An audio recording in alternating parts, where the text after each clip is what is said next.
playing... Well, there I am. We're also going to be playing Payday 3 at the same time. So, just to make the interview a little bit harder, you know? And I've been told there's going to be a lot of Ziv Commando gameplay. So, let me just jump out and say hello to Mio, who's waiting very patiently. Hello, Mio. Are you there? Hello. Yep, I'm here. Can anyone in chat give me a heads up on comparative audio levels and things? I can play around with it because I can make Payday 3 quieter and I can make the desktop louder. So, can you hear me? Would be a good start. Hello, I am here. Maybe a bit louder. Yeah, I'm guessing that might be the case. So what I'm going to do is I'm going to bash that up to max. I'm going to slightly lower the Payday to Payday 3 volume. I'm playing Payday 3 today. Any advance, everybody? This is the problem with not being able to fix things in post. This is why I'm a bad streamer. I can also turn you up slightly on Discord. That should be alright, I'm guessing. Hello, am I louder than the main menu? You look like you are. You actually look like you're peeking on my thing, so hopefully that should be just fine. Yeah, so the issue is I'm pretty soft spoken, so if I ever get upset, it's probably gonna peak. I have like a stream mode voice and video mode voice. It just comes out different. I don't know how to do it. I can't replicate it. I think you can vouch for this because we have met in person. I don't always sound like I sound in my YouTube videos, right? No, you don't. Just something that happens. All right, so would you like to give a quick introduction as people are filing into the chat? Yes, hello, I am Miodrag Kovačević, also known as Mio. I am senior game designer on Payday 3 at Starbreeze. I've been with the project since 2019, so been through all the paces, and yeah, I've been in Starbreeze for 7 years. Before this, I was on Overkill's The Walking Dead.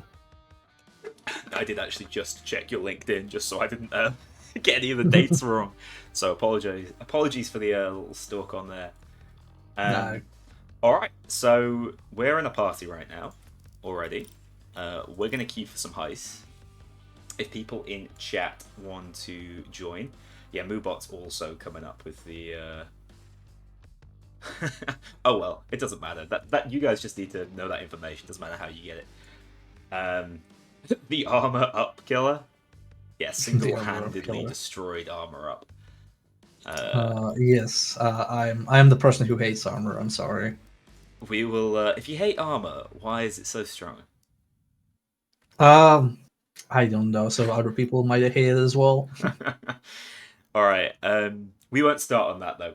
But we will be touching on armor and the whole sort of attrition and ammo economy a little bit later on. But as we queue for this Touch the Sky, first of all, do I have a build? Yes, sort of. The first sort of question, which will be a good introduction, I think, for everyone who don't know exactly the sort of systems you've been working on. First of all, what parts of Payday 3 have you worked on? And secondly, what really was your vision with those parts of Payday? You know, what inspirations have you taken? What are completely new ideas? And how do you think that's gone down? And we have a full lobby. That was quick. So I've been involved in most of the parts of the game to some extent. How usually development works in games is you have high-level design, which is sort of like the initial high-level version of the game or a feature, and then as you go further into development, you go into mid-level design and low-level design, and they progressively require more work and more attention as the feature gets implemented.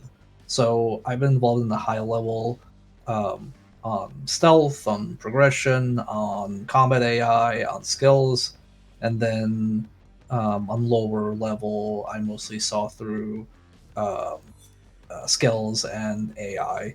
So that was kind of what I've been involved in. I was not involved in the weapons part or the player movement part of the design. As far as I'm being the problem. I'm not bringing it up. As far when as you're talking, that's allowed. As far as the like high level vision of the game is, uh, obviously Payday being inspired by heist movies, like Heat and etc. We kind of wanted to capture, the job part, when they execute the big plan, and we wanted to have, sort of tension that you get from the movies, like where you're trying to, if you're stealthing, like there's tension that you'll get discovered, or if you're in combat, you're trying to like outrun the cops because you're outgunned. Which is why we also went, with the attrition difficulty, because we want players to feel like, oh, we have to get in, get our stuff, and get out. Yeah, and I think that's pretty clearly felt throughout the whole attrition gameplay. How that translates into the Hollywood heist thing, I think, has really worked.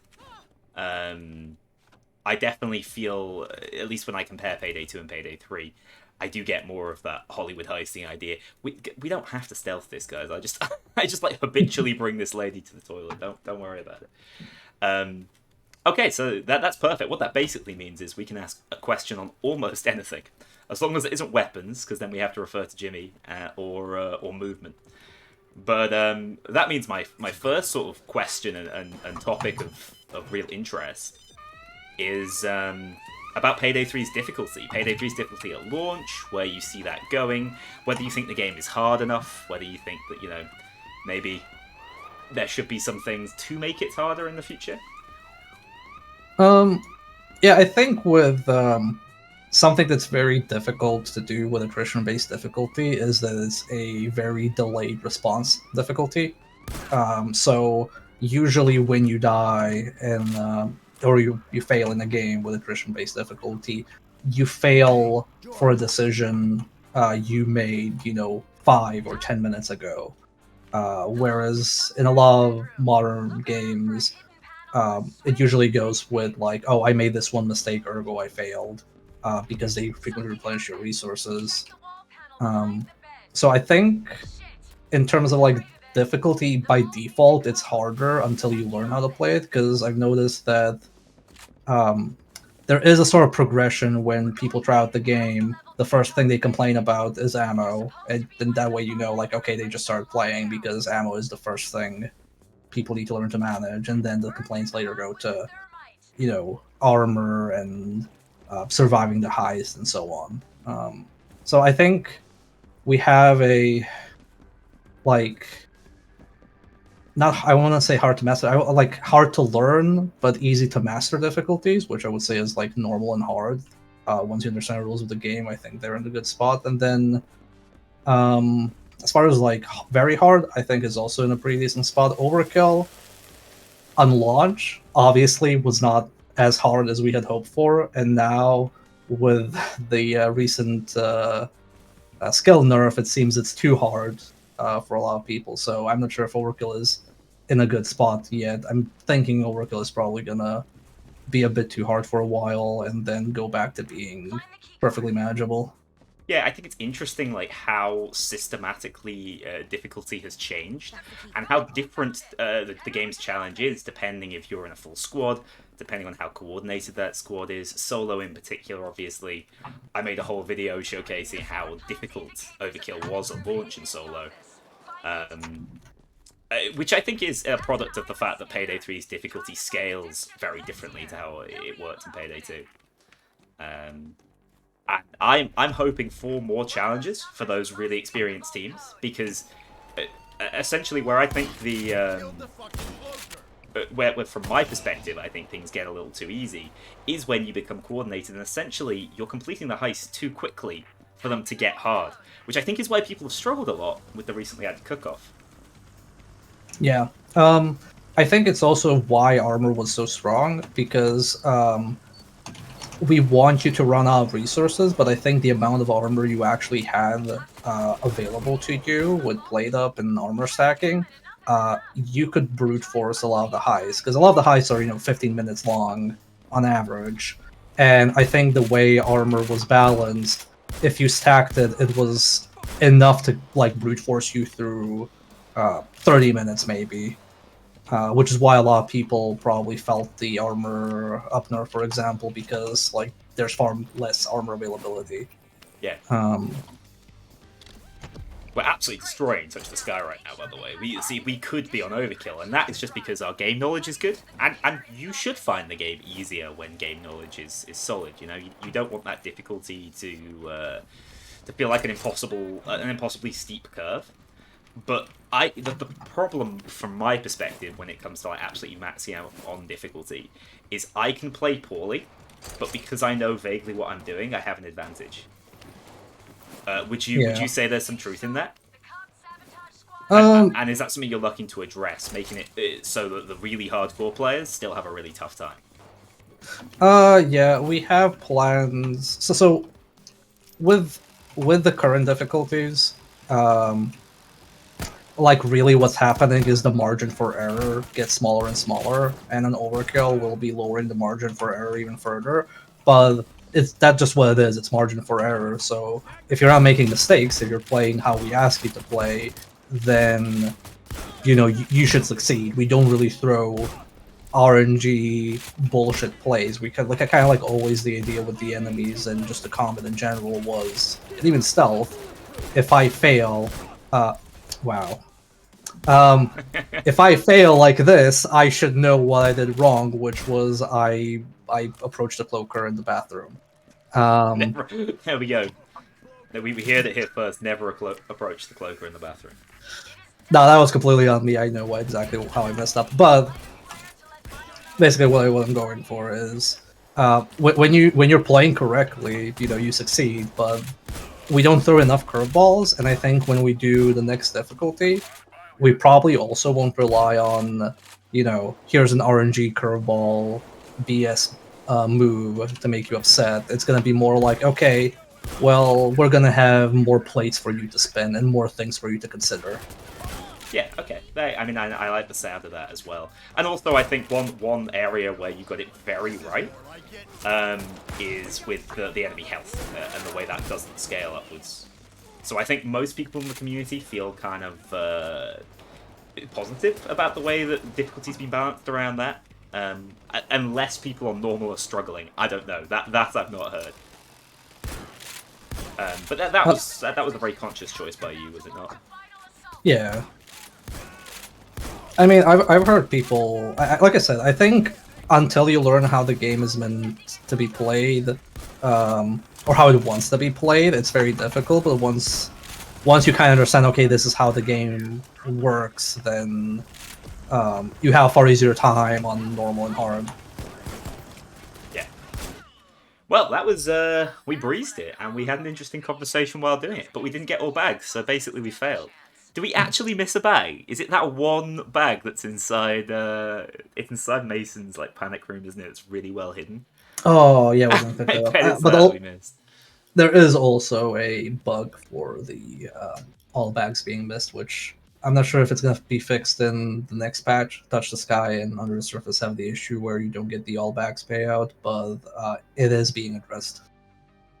Okay, that's good. I haven't actually had a lot of time to grind out like the new completion challenges, so I'm not aware of every single bug like that. But it sounds like quite a lot of things are already in the work of being sorted. And one of the big surprises to me is how quickly it seems that we're getting the next update. So I think hopefully a lot of things will be fixed a lot faster than we've come to expect, I suppose, after what was a really difficult launch. It's very, I can tell you this, even as a game developer, I get it wrong very often in the sense of, oh, this should be fairly easy to fix, right? And then I'm told, no, actually, this is very complicated to fix, even though it sounds simple and it's going to take a while. And then sometimes you're like, oh, this looks very complicated, and a programmer fixes it in like half an hour. Right, okay. That's actually an interesting thing to mention in chat. I know it's not super related to the exact topic we're talking about, but the moving bodies in the vents in Turbid Station is interesting. It kind of works, but that is due to how the body pickup mechanic works now.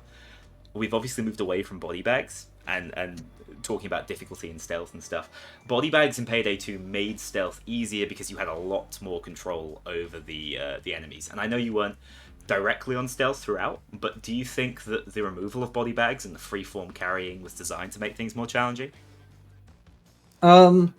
So I think with body bags and zip ties, we kind of just went with the assumption because the body bags in Payday 2 and the zip tie limit were partially due to technical limitations, and I think we just when we started, working on Payday 3, it was just kind of like a no-brainer. Like, oh yeah, we don't have zip tie limits and we don't need body bags because you can carry bodies. Yeah. With zip ties, I don't think it actually changed up too much. In terms of like, the game feels completely different because the zip ties are unlimited. But I think with body bags, there is definitely something that's different, and it's we kind of stuck with it because when you kill somebody in stealth, it is in a way a penalty, even if you make the calculated decision of, hey, I'm answering this pager. You still have a body that you need to deal with. Like, it's a problem now. Yeah, I can see that. I think zip ties, from my perspective, was a purely infinite zip ties. That is, was a purely positive change. I have slightly mixed feelings on the way body bags have been removed and how things have been changed there. It's simply because it does reduce that control. And I don't know whether you've played much of Turbid Station, but have you tried getting bodies down underneath those vents? I did during playtesting. I don't know if it's different now because I was on vacation. It is. Yeah. You have to carry them over, drop them, get inside, pick them up, and of course, that's a challenge in and of itself because there's a distinct possibility you'll get caught doing it. But it doesn't feel. I think realism is something that has been pushed in Payday 3, and that's something that doesn't feel super realistic. And my personal solution for something like that would be to add an animation where you could stuff bodies down vents, but that's one of those armchair game side of things where really there's so many things that would need to be implemented to make that work. But it's just something I noticed the community has been complaining about or saying they can't get bodies down there, but you can. It's just very confusing. Yeah, I mean, I agree with it. I think I don't actually know the correct reason why we don't throw bodies like you can bags. Like, theoretically, you should be able to just fling a dead guard. But I don't know if it's it technically looks bad or if there was something else decided during stealth development or if it's just a carryover decision. But it will definitely change a lot. But I think it would also make it so that the body would no longer be a problem because you could probably just find a blind spot where you just fling a body out of bounds on practically every map. Okay, yeah, that makes sense. I'm seeing let us eat the bodies in chat, so maybe one day. Maybe for a Halloween event. We've gone super off topic, but that's sort of the idea behind this because it's hard for us to focus on the topics, and they really are just guidelines. So thank you for all the questions already, guys. Remember, there will be a Q&A session at the end where we can just address basically all the questions that are relevant to the things that Mio works on, and he's not under NDA for specifically. But yeah, I think that mostly covers how it is with challenge. So you'd say that the game is it's harder now, and it is definitely in a better spot than it was at launch. But you think there's still room to sort of develop and make it more difficult, especially for those kind of accomplished groups, I suppose. Yeah, there is internal discussions and a general idea of what to do with the next step in Payday 3 difficulty. And then obviously there's also the whack-a-mole balancing of we add new skills or new weapons, and that just throws current loud combat out the window potentially one day. Or even same with, I've noticed that vary with stealth. We put a lot of work into stealth, but as anybody who's played stealth games knows, they're very easy to break once you know how to break them. So every time we fix 5 different exploits, then the patch comes with 3 different exploits, and we're like, okay, well, now time to fix this. And it's not a bad thing because that's how that's how stealth development works.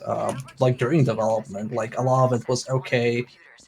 The AI should be doing these things in this situation, and then all of a sudden, hey, now we have on this heist, this situation, and this layout.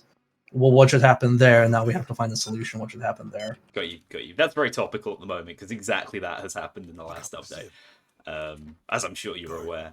But Yeah, I think it's fun. I like it when people mess with AI. I think people might assume like, oh no, they're annoyed at exploits. I'm like, you have this. It's probably gonna get patched. Just have fun with it until it is. yeah, I actually think that's a really good philosophy, especially with this sort of game. Obviously, if it's completely breaking the economy and progression, and people are not going to have fun with it in the long term, but I think that's maybe one of the most positive developer approaches to this kind of thing I've ever heard. So enjoy your slight exploits. They will always be around, but when they are around, Watch the camera. it's not begrudged. There's a guard. Yeah, I mean, the ones that I always consider critical is stuff that causes a lot of friction between players. Like if there's an exploit that's ruining the game for others, then like yeah, that's really bad and that needs to be addressed right away. But if somebody's like, yeah, I can speed run, Rocket Cradle, or you can lock down a guard or a camera. I think the camera is like the latest one that you can loop infinitely. Like that's like it's fine. Like it's gonna get addressed. Have fun with the toys while you can. Okay, yeah, I think that's good. And this is another one, right? The drill exists already on this heist because I placed the assets, so we can drill in. We can drill in stealth. Yeah, I don't know exactly what the solution for that one is. That's more of a level design solution. My opinion on it. Is it silent? I have no idea. Yeah, it doesn't go into loud. I think my take on that is, but I don't know what the fix is gonna be. Is that yeah, you can assemble it in stealth, but when you turn it on, it goes loud. Okay.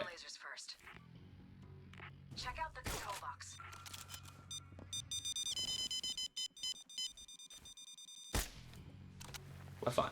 We saved it. That was a concentration moment. I don't know. I'm not in my stealth build. I don't know about you. Do you realize? I do not even have a suppressor. We are just rolling. Ah shit! I gotta go. Really?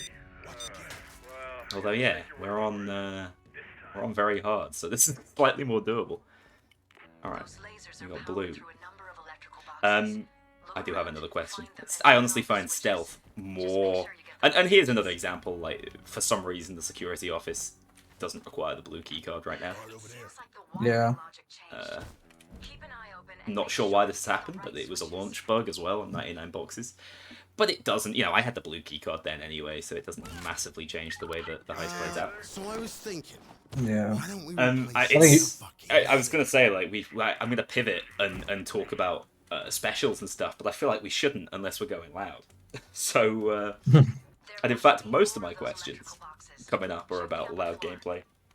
So instead, I'll skip it up and I will talk about, because this is stealth relevant, how the skills were sort of designed, what the idea was behind it.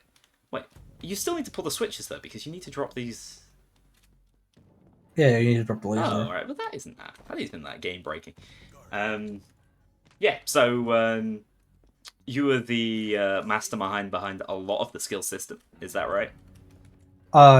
Yeah, I basically worked on all of them. Yeah. So how well do you think the Grit Edge Rush system has been received? What sort of drew you towards that system concept? We'll start with that.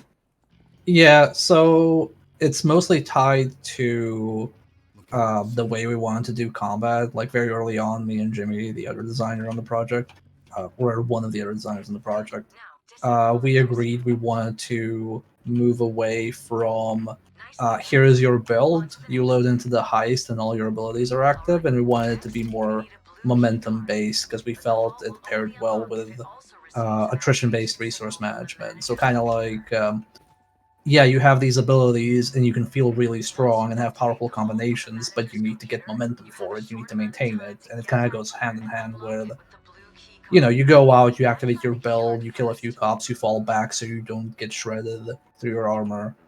So that was kind of the general idea. Very early on, yeah, you can turn on the drill. Very early on, I wasn't sure if we should break it, but you know what? This is just how the game works now.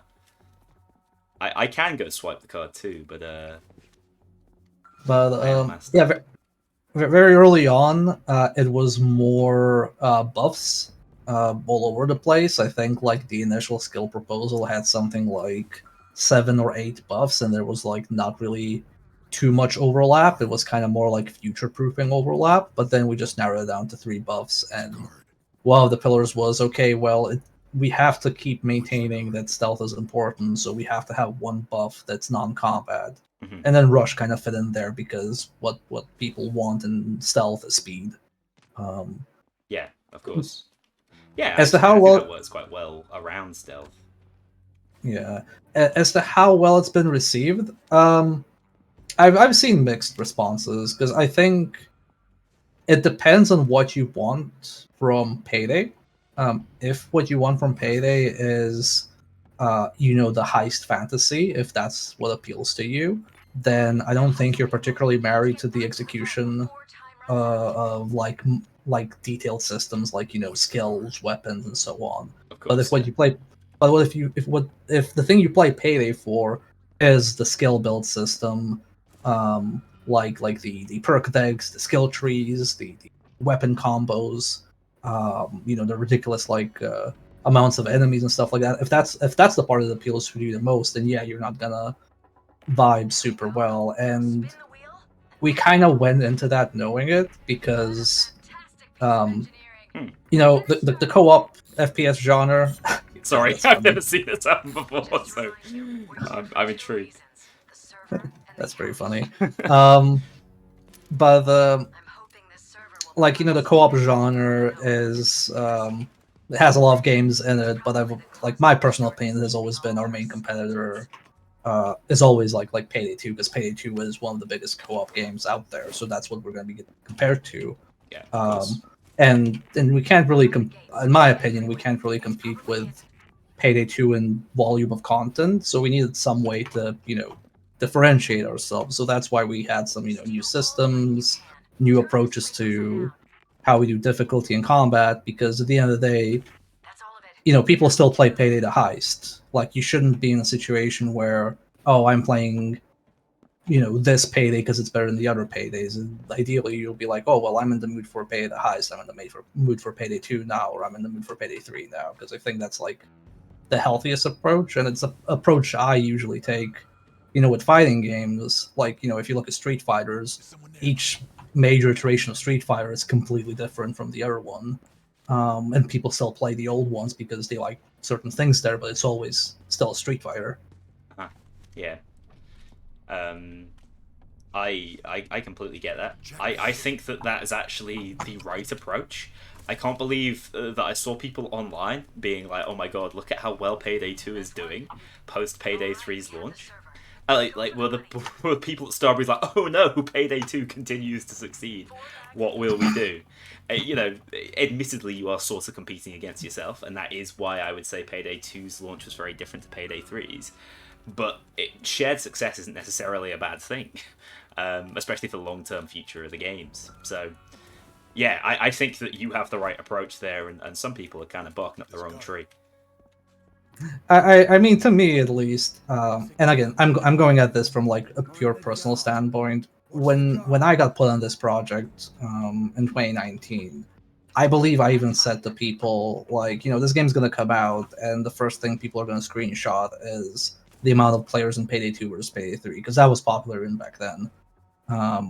And I'm not surprised the comparisons are there. Like I've always said, as new co-op games come out, we got like the Dark Tides, the Back 4 Bloods, and all the things coming out. I always said like, yeah, but we should be looking at Payday 2 because that's what we're going to be compared to the most, and that's the biggest competitor, and that's what I feel like other games in the genre compare themselves to, because the amount of people playing Payday 2 is like wild. Yeah, especially for a game of its age, absolutely. So yeah, it's not all bad just because the Payday 2 is doing well. I know you're currently being outcompeted, but that isn't necessarily a bad thing for the company or for how you're positioned. No, I mean it's a good game. Yeah, absolutely. So do you think that this is sort of combining, going back to the skills, because I still think there's a lot more to discuss there. Um, do you think that there's anything to be learned from Payday 2's skill system relative to Payday 3's at this point? What the hell? They threw a bomb. That stealth bonus. I think we I just think we lost the stealth bonus. I think we might have lost it. Yep, we lost it because the alarm went off. It's actually valuable. Why though? That's funny. Classic. Oh well, that was it's an funny. accidental stealth. It's funny in a tragic sense. But sorry, you might have to repeat the question that kind of exploded on me. That's understandable. Yeah, what I was basically saying is there anything from Payday 2's skill and especially perk system that you think Payday 3 can learn from and could potentially integrate, and whether that integration process would be very different and how it would work around the trifecta, the grit, edge rush system? I think Payday 2, this, like, regardless of what the motivation behind the decision of adding perk decks to like skills is, I don't know the exact reason for it because I believe whoever made that decision wasn't the company when I was there. But to me, it always looked like, okay, well, we have skill trees, and making a skill tree requires a lot of work because you have to make an entire tree of different abilities and you have to fit them in the category and everything. So we're going to do perk decks. And I think, regardless of the motivations behind that, I do think the idea of having an auxiliary system that lets you further specialize is nice. And I think it's like a safe way to expand because you kind of, we're going to be adding more and more skill lines to the game with more and more variables and combinations, but having something that's also like a self-contained way to personalize your build is also like a good way to work with. I think there's also some other stuff where there are some thematic skills in Payday 2 which we don't have. Like, Joker and Inspire get referenced a lot. And I feel like those are more like you don't really make a skill like Joker, in my opinion, and go like, oh, I want an ability that's gonna convert cops to fight to me, to fight for me. What am I gonna call it? I'm gonna call it Joker. You make it because you see, the Dark Knight, and you start with the premise of, oh, what if we had an ability like that? How would that work in the game? And I think there's more stuff to tap into Payday 2, like, if we did Jokers in Payday 3, just like hypothetically speaking, how would that be? How would that fit the systems in Payday 3? If we did Inspire, how would that fit? Like, obviously, we would take our own spin on it, but on a high level, people like the idea of shouting at your friend to encourage him to stand up and fight. It is conceptually quite funny. Yes. Yeah, okay, I get you completely. I mean, I have my own sort of thoughts on why the perk deck system actually works so well. My assumption is that the initial idea was different to what it became. I think actually perk decks became incredibly marketable content pieces because you can attach them to a character and attach them sort of to that character's lore and personality. And that's something actually that I found when I was covering Transporter, for example. It was harder to give that video as much of an identity. I mean, hell, we used what's his name, Jason Statham on the thumbnail. But back when Maniac came out, you could use Jimmy and say this is the Jimmy perk deck. So I think that's why that worked so well from like a marketing standpoint. I am not a massive we need perk decks back in Payday 3. I actually think the skill lines are more scalable. I just think it'll be interesting to see if, as you say, we do get these more thematic, high-impact skills. Payday 3 right now, would you agree with me if I said it has a sort of lower power ceiling within that power fantasy? Yeah, I would definitely agree. It's why when people mention things like increasing the amount of skill points we get, like, when's that happening? Like, I get kind of worried because it's how can I explain this? So, we mentioned earlier that people appreciate the decision of enemies have the same health across all difficulties. Like everybody, well, I'm not sure if it's everybody, but a lot of people basically said like, oh, thank God we don't have damage sponges, Yeah, and you yeah. can take part in most difficulties and so on. But that comes with a lot of baggage as well, because now your damage ceilings are pretty low, and there's also like a limit to how much damage you can do to the player. Like already on overkill, you kind of get shredded, and I can safely say, if we do the next difficulty, damage might not even increase. It might just be like other things, but that also means that it's more involved and more expensive to develop that kind of difficulty. So there's a lot of baggage in that one decision of all the enemies have the same amount of health across all difficulties, which means we have less wriggle room. You probably, like, some people might have also like noticed, the numbers being low on skills. Like, combat marking was 10%, coup de grace was 5%. Like, people are like, what? Yeah. Yeah, well, like, why are these damage numbers low? And it's because if you stack all the damage numbers, it's actually quite a lot. Like, you kind of like delete all the enemies. But then we realize, oh, well, that's not how people are playing the game right now. So maybe it's safer to kind of move the knob a bit, upwards, give them a bit more power and see how it plays out. So there's definitely less wriggle room, because as soon as we overstep our boundaries, then we have to be like, okay, well, do we have to go back on our idea of enemies having the same health, and the new difficulty now has enemy with more health? And if that happens, it has a knock-on effect of, well, now some guns are going to be edged out because those guns can't keep up with the higher difficulties anymore. So there's a lot involved, and there's definitely less wriggle room than there is um, in Payday 2, unless we want to also start adding difficulties and reactive like difficulty stuff like in Payday 2. It's why stuff like dodge terrifies me. Like, I'm sure it can be done. Yeah. And I have ideas on how it could be done, but it's if you have a 20% chance to not get a hit in a game with attrition-based difficulty, then your survivability just rubber bands. Like, you might die right away, or you might stay alive for 10 minutes. No problem here. Yeah, I think Dodge is an interesting one in that I think it would be almost universally popular, but as it was in Payday 2, it won't be balanced. Like, there's so little you can do to get that right, I think. Guard over there. So yeah, it's a little bit, like I said before Transporter came out, I fear it would either be too good or too bad, but people want it because they liked it in Payday 2. That's my take on it.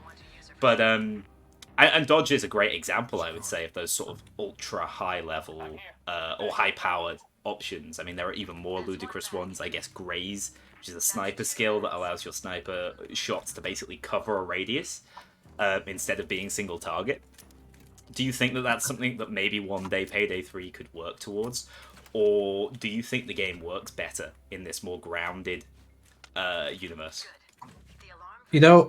I have been, I actually was thinking about Grace this week. Like yesterday when I came back to work, I was actually thinking about Grace, because one strong aspect of Grace is that snipers and horde shooters are generally not the best choice, because There's a guard. they don't kill stuff fast enough before you get swarmed and overwhelmed. Get down. Don't move. The issue is, if you make something like Graze in our system, people aren't going to use it for snipers. They're going to use it for things that already kill stuff efficiently and just kill stuff even more efficiently. Yeah. So I kind of, there might be some sort of stuff like, maybe the answer isn't something like that one skill that only works with scopes. Like, it doesn't work with, sorry, not scopes, but like optical sights. It doesn't work with scopes or iron sights. Yeah. Guard over there. So it might be some sort of limitation there where you go, okay, we're limiting the number of weapons that can use this by some sort of thing like that, that only, that we know that only a few weapons actually have. Yeah, I do think, I'm completely split on your decision to make everything sort of weapon agnostic. At times I'm like, it's a genius move. And at others I'm like, ooh, does it make your life very difficult. Yep, it does. It does. So yeah. It's why you don't. It's it's not like I didn't come into like these decisions like I knew what we were gonna have to deal with, but there is a reason you don't usually see these things in other games, because there's a reason other games actually increase the amount of health and the focus on like RPG mechanics like across difficulties and so on, because it's just safer. It just works. It works, and you're saving yourself a lot of headache. We gave ourselves a lot of headache, but we went into it knowing. So yeah, making skills weapon agnostic does make things a lot more difficult, but we knew it was going to happen. Right, yeah. And I guess the on the other side of that, I by the way, I got seen outside around the bag, so we might be in trouble. I guess on the other side of that, it could be absolutely phenomenal, right? That it could create certain things that are hidden synergies and things that are unmatched. Are we trying to escape? I guess we are. It could work. Let's find out. Oh, Yeah, good I'm man, gonna queue up Twitch. I'm gonna queue up a road rage so we can actually kill stuff. Just too good at stealth, incidentally, with no stealth skills. Yeah, we could have been slamming these on overkill as well, I think, if we were going to stealth them all. Yeah, I think Dirty Ice overkill is probably the easiest overkill. Yeah. So we could. Yeah, definitely, and that's got something to do with the way the spawns are working on it at the moment. That's actually completely not something I plan to ask about, but that is something that's maybe worth consideration. I've realised as I've started challenging myself with more difficult Payday 3 challenge runs, the only thing that makes it quite doable is the fact that cops can essentially be led around the heist.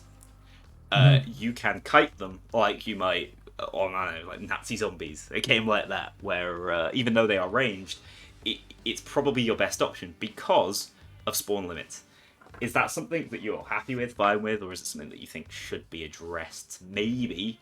Well, one solution I would have is that you have enemies leave the map and then re-enter the map at different locations so that you can't really get away from them.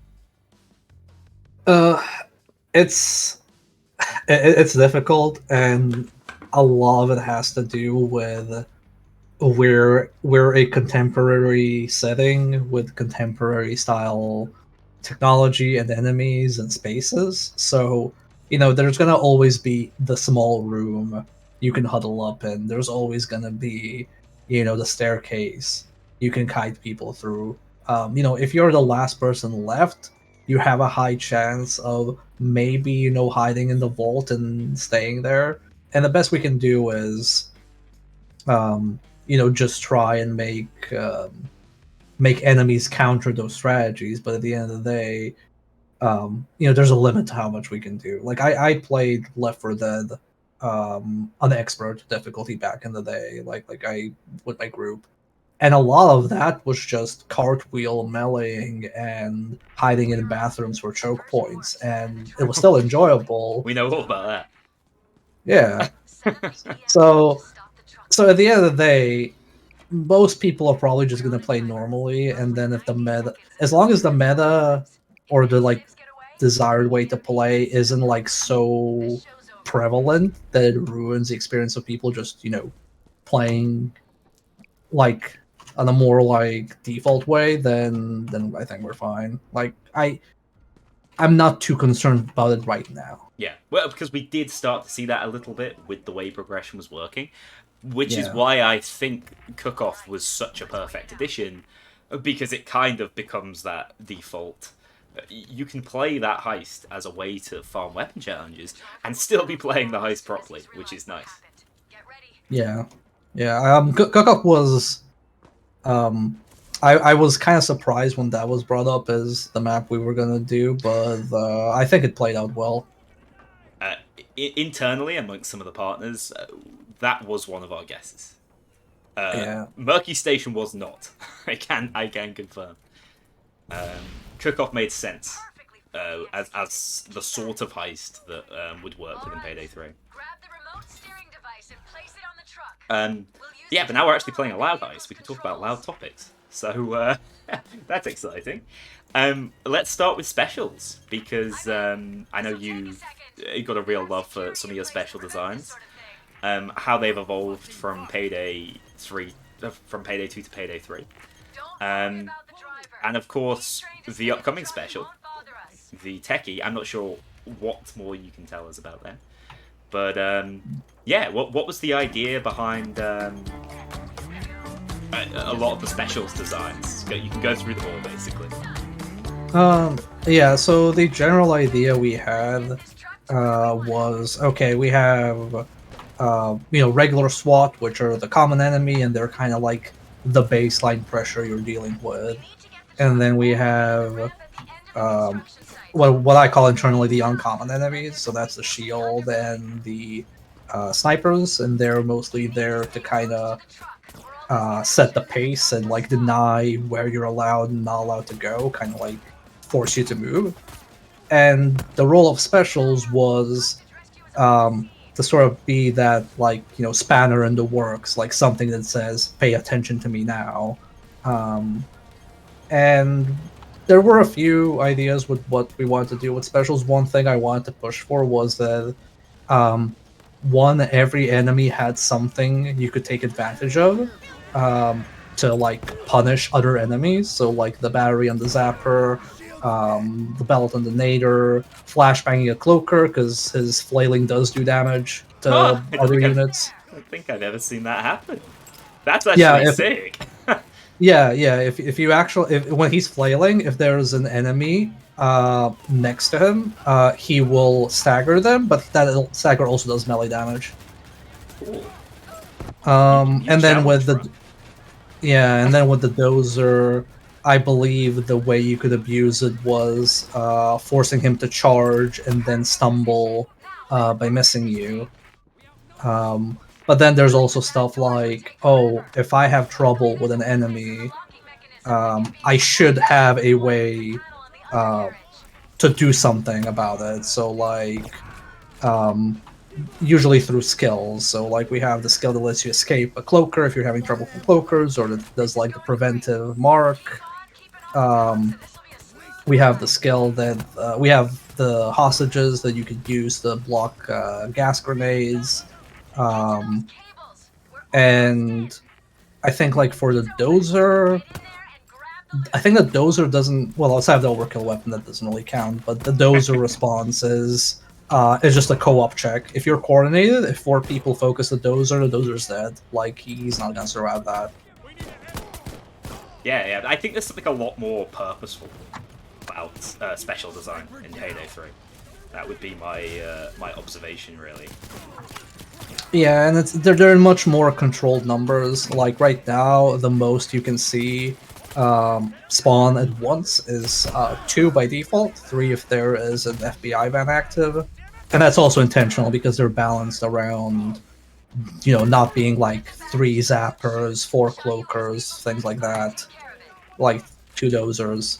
That's just like not how the game is balanced. Which is also why there's some other stuff like... Sorry, I could not have been more screwed there. I'm just behind you. That's fine. Which is why some of them are more like punishing if they hit you.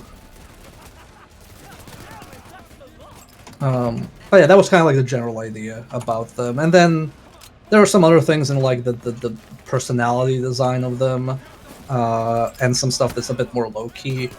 So for example, the Zapper has mines that we wanted to like test out as like, we don't have a trapper unit, why don't we let the Zapper do some trapping gameplay? Or, there's nothing punishing players for just throwing out deployables, why don't we let the Cloaker do that? There's a lot of like stuff there that's just, okay, we need these mechanics, but we can't have a dedicated enemy for it, so who can we give this to? You are carrying me right now in game, by the way. This build is very reliant on eating all of its own ammo packs. And some rude people decided to share the resources I dropped. So I'm almost grenadeless, which is a little problematic for me. Being carried by a Ziv Commando build. Yeah, I think that specials in Payday 3 are pretty much spot on. I really like them, and I do think that they have more purposeful design. I think they have a lot of personality, and I'm looking forward to the techie. You dodged that question, so I assume you're not allowed to give us any more information. Oh. No, I can say some stuff about the techie. It's pretty close to launch, and I will say with the techie, so a lot of the gameplay that we have right now is, we have single target melee, we have long range melee disablers, we have, co-op checks, we have area denials, but one gameplay aspect we didn't really have is stuff that forces you to leave when you're entrenched, like in a sense of I have to leave on my own rather than being forced like with the nader. So the techie is more one aspect of the techie is that. So it's basically a hide and seek enemy where if you want to stop the flow, like we said, of drones, you have to go and find where the techie is hiding, and we do give you a way to find the techie. Maybe observing people in the dev update figured out how. But basically the idea is, okay, I have to leave this fortification if I don't want to deal with drones my entire life. But there's also other stuff like, what is the what is the way you can, take advantage of the techie abilities against them? Oh, well, you can hack the drones. And what is the thing that I can use as a get out of jail free card if I don't want to deal with the techie? Well, it's one of the tools, which I'm sure people will figure out once it's out. So that's kind of like the entire idea behind the enemy. And then obviously drones kind of tie into the, digital era heisting. Because actual law enforcement's using drones in real life, so we might as well. But it also gives you a target that makes you look up. And as we know, gamers don't really like looking up; they only like looking straight ahead. So we have mines from the zapper that make you look down, and now we have drones that make you look up. So we're kind of covering all altitudes. I like that. Exclusive scoop, everybody, on the techie, but conceptually the enemy type's really it kind of exactly what I was after. I said, I want something that changes up the pace, that makes me aim for something different. I suggested robot dogs because I don't want to shoot real dogs, but give me something fast and smaller. So drones offers something similar that is a very different target and makes you play differently. And of course, you're actually able to take control of them. So at first I was like, oh my god, we've got our new jokers, they just fly. But that isn't quite the case, right? No, so they will fly on your side for around, I think, 6 seconds, and they will self-destruct then. But it's one runtime, so if you just take the Scrambler skill line, you can convert one, but if you double dip and go Scrambler and Hacker, then you can take both drones and then be like, hey, why should we bother killing the techie? We can just have free drones now. Which is, valid. You invested points in that build, you should feel like you're getting something out of it. Especially because hacking is primarily a stealth ability, so having it carry over to loud also helps with what we want out of the game. Yeah, okay. But also something that we also mentioned, that the tech is only available on Syntax Error for now. And the biggest reason that is because we try to focus to get the drone navigation working as well as we can on that map. So we can, we need to put more work in to be able to support that on all heists. But that said, there are a few more things we want to add to the techie, so what you see in Syntax Error won't be the final iteration of it. But I also think that's a good opportunity for people to just say, what do they think of the techie? Is it overtuned? Does it do too much damage? Is it too difficult to find? Things like that. It's a very good opportunity to actually get community feedback on the feature before we put it in the entire game, because with the nader is new to Payday 3. That one was pretty safe. I think that is actually the enemy during development that got the least complaints about being cheap and difficult to manage. Everybody actually enjoyed it during development. Because it's almost a no-brainer. We need an area denial enemy. But with a Techie, I think it's a good opportunity because it's so warping and drones are so annoying. They're like mosquitoes that just shred you. It's good to have community feedback so that we can kind of tune it up even further before it goes on all maps. Okay, yeah, and I sort of agree with that. I got a few comments about that and responded to them saying that I think that I'm happy that you didn't, because of the obvious difficulty of getting the pathing and targeting right on these things, you haven't limited your ambition. And it is a very ambitious, very unique enemy type for Payday as a franchise. So I'd personally much rather wait, test it, get to see how it plays on the one heist that it's very well specialized for, and then see it implemented. I'm completely with you there. Yeah. Yeah, no, it's been a very, very massive undertaking. Like, doing aerial navigation in a way that is systemic and not just, it's not like the traffic system for cars in the game where they kind of like go on a set path, because you can't do that for Comet really. It's more systemic. It's a massive undertaking to do. So I think we made a lot of progress, and the enemy is like, you can get a very good idea of how the enemy is going to play, how it looks, what it adds to the game. But there's still enough left over that we can kind of fine tune it before it's moved to all other heists. Yeah, that sounds really good. And the one question, I know you've been asked this before, but my chat hasn't necessarily heard your answer to it, so I'm going to ask you it again. What are your thoughts and feelings on old enemy types that have gone missing in Payday 3? Do you think they have a place? Could they be adapted to be implemented? Should I be more specific and say medic? Medic.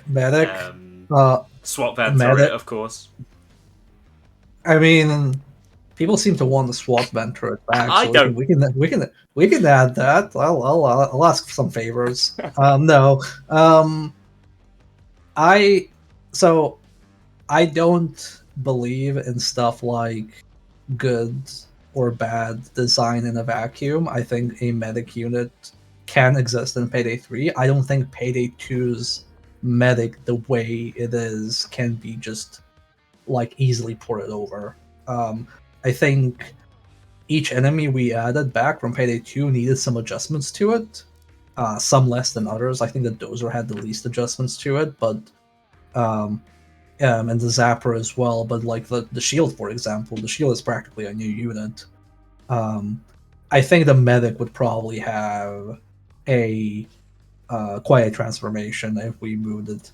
Right now, though, I don't see where it fits, because you have to manage your resources carefully, which means you have to manage your ammo carefully. And if a medic is in the equation, that inherently means that your ammo is going to waste, which means that one-shot kills become more valuable. Like, you would kind of edge out a lot of things that don't just immediately kill. Like, even right now, people gravitate towards one-shot, one-kills things. It's probably still already the best way to play the game, so... Yeah, but there are still some advantages to like crowd control. But I'm worried about the implications of a medic. But that said, I don't think it's out of the question. I think there could be ways to make it work. I just don't have an answer to how that would work. And I think that's why we kind of focused on the Techie as a new unit, because the space the Techie fills is a bit more obvious to us. Okay. Yeah, and I mean, I agree. I'm not a massive medic fan. I find them very frustrating to play against in Payday 2. So I'm not one of the people who's clamoring for their return. What I would say is they maybe have a slightly better place in Payday 3, simply because there aren't as many enemies out there. I feel like in Payday 2, the problem that occurs really is that medics revive the most problematic enemies who you're targeting out first, so they will generally revive bulldozers. And because enemies are such massive, have such massive health pools in that game, it becomes very very tired. So I think in Payday 3 it could work better, but I get that it doesn't necessarily work with attrition. Yeah, there's certainly ways it could work. I just think that if we got a medic, it would practically be a new unit compared to Payday 2. And then there's obviously some other stuff like dozer variants that people talk about. I think dozer variants are probably going to happen. Those are almost a no-brainer. Yeah. It's just a matter of where do we fit them and when do we do them. Sorry, they're in search. I just realised. Sorry about that. Whoops. That was a late realization. I'm gonna need a little bit of assistance. Yeah, I agree. Dozer variants make a lot of sense. I actually think it would be really cool to see more than just dozers receive variants. So, from my perspective, that would be a cool way to develop the system. I would love more versions of the Cloaker, because the Cloaker is, you know how like From Software and like when they do Dark Souls games and stuff like that, they can kind of just make it as hard as they want and people will just accept it. I don't have that privilege, but I feel like with Cloakers, I can get pretty far with that because I people just accept that the Cloaker is a jerk. Yeah, so you heard it here first. Cloakers are getting wings in the next update. Yeah, that would be cool though. Cloakers and I think tasers would be, or maybe even grenadiers. They throw different substances. Could be really cool. I would like to see that kind of thing evolved. And is there anything from your perspective, any other special enemy type, or not even necessarily like special? It could be a regular additional unit that you would like to see added. Just completely, ignoring anything that's in the pipeline. Just something that you would enjoy. Maybe something similar to an enemy that appears in a different game. I would really obviously like we said that we know that people want melee combat in the game eventually, and we haven't really said if and when we're gonna do it because it's a massive undertaking. But one thing I would really want to do is if we do melee combat, I would like to have a melee unit and not even like a special, like maybe on the same category as a shield, because I feel if you want good melee combat, it shouldn't just be, I whack my stick and I kill somebody. It should be also something that engages you in a way where you're actually playing with melee combat. Okay, yeah. I'm looking forward to getting chivalry within Payday 3. And there was a crossover with Payday 2, so it's not impossible. Yeah, I like that idea. And Cloakers sort of fill it, don't they? But not quite, due to the nature of being one-shot kills. Yeah, they're not really they don't really fight you with their sticks. They just kind of knock you down and bully you. Yeah, I think that's a cool idea. That's not actually something I expressly thought about. And also a mention of melee for those in the chat. That gets people excited. I think obviously people say sometimes oh, they're not doing melee because it's not realistic. I don't think that's the biggest factor. I think it's more just we wanted to focus on making range combat feel good. We wanted to make guns feel good, and we didn't really feel like we could implement melee in a way where we would be fully happy with it. So we didn't really want to just do Payday 2 combat all over again. And that makes sense. Whereas just it's just the quick headbutt, but now instead of it being the butt of the weapon, it's like a knife or a stack of cash. Yeah, and let me tell you actually, from playing the game in strange, less than regular ways like challenge runs where you're not allowed to shoot, suddenly the little stun knockback on the melee feels a lot more useful than it ever had before. But I'd still like to see it gets an expansion. I'm quite pleased to hear that you're approaching it as its own separate thing and giving it the kind of time it needs.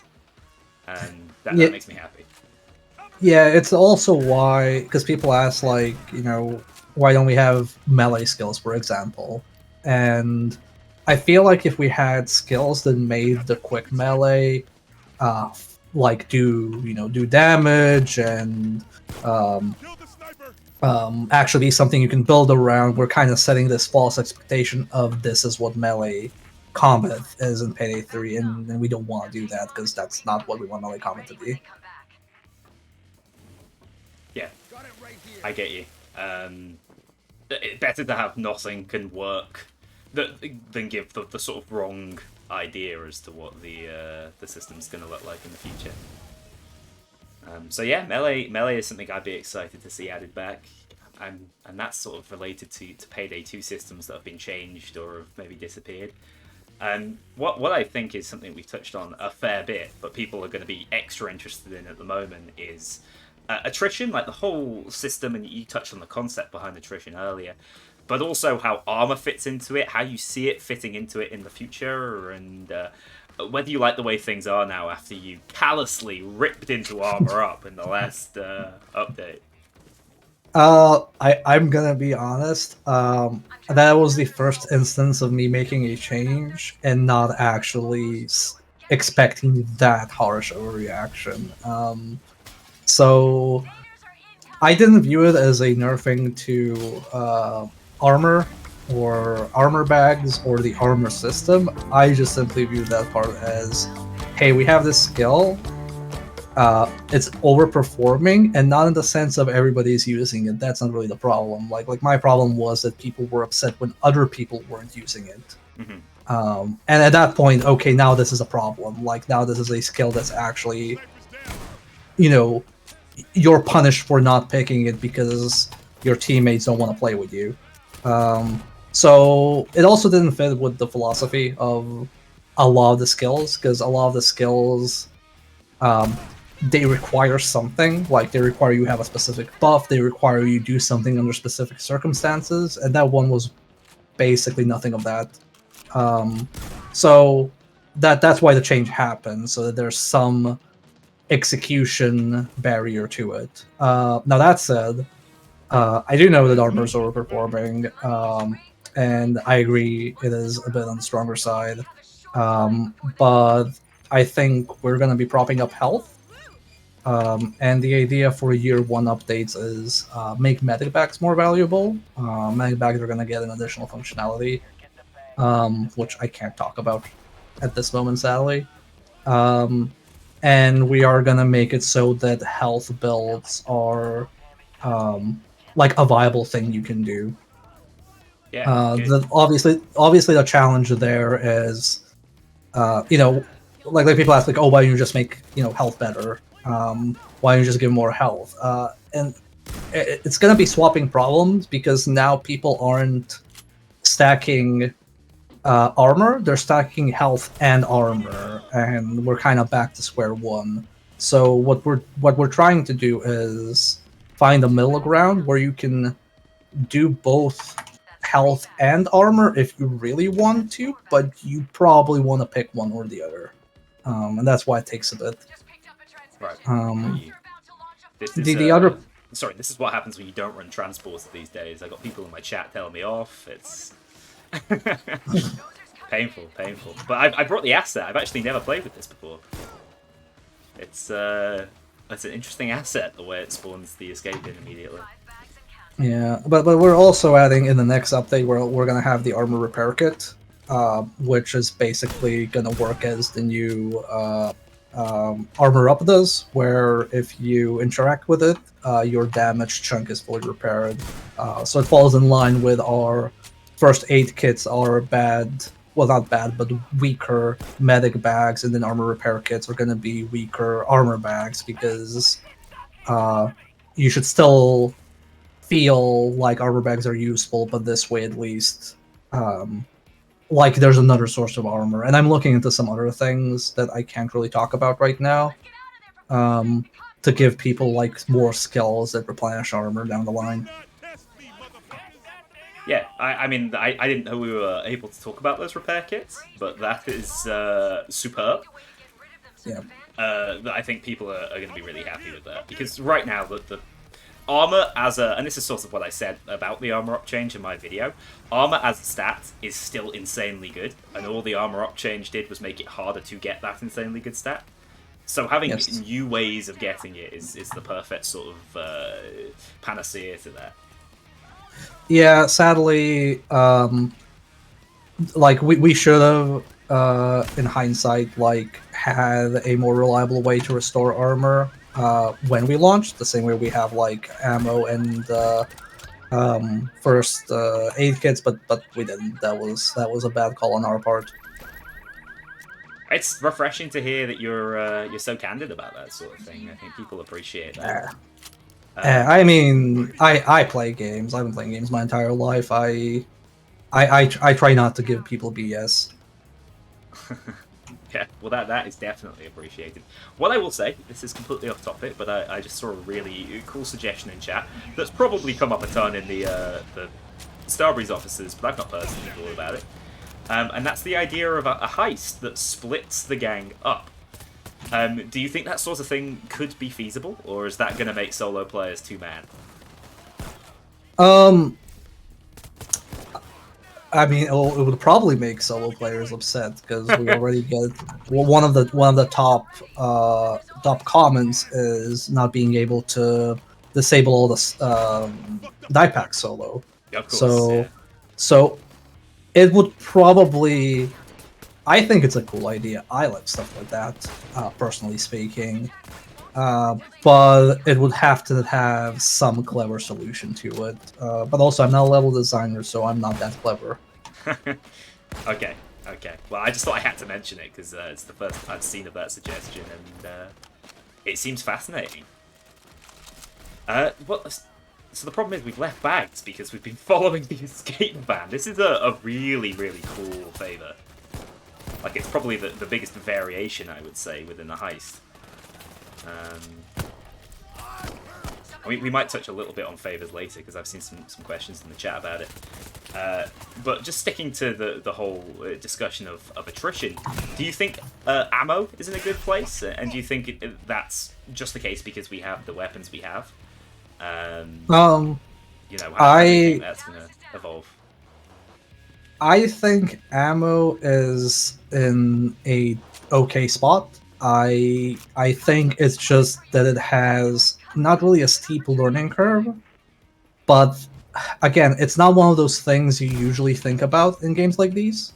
So when people start playing and they start running out of ammo, it's usually the like I'm a new player symptom, and I don't mean that in a bad way. It's just like, oh, I didn't realize ammo would be this important, because during our playtests, we had a lot of, complaints about ammo, which is why the ammo bag is actually the first deployable you have equipped when you start. It's not the medic bag. Interesting. And it's also why mower is so soon, because it helps you with the ammo economy, so that you can tell people, hey, okay, you have trouble with ammo. Okay, cool. Here's take these ammo skills and that'll help you. Yeah, that I did not realise. Because some weapons are so ammo efficient, but I suppose, once you've got weapons like the Mosconi, it stops being as much of an issue. But early on, the Carrefour, not super ammo efficient. But that is, of course, like a big part of the attrition loop, so we want there to still be some ammo difficulty. Can't have a loop surplus.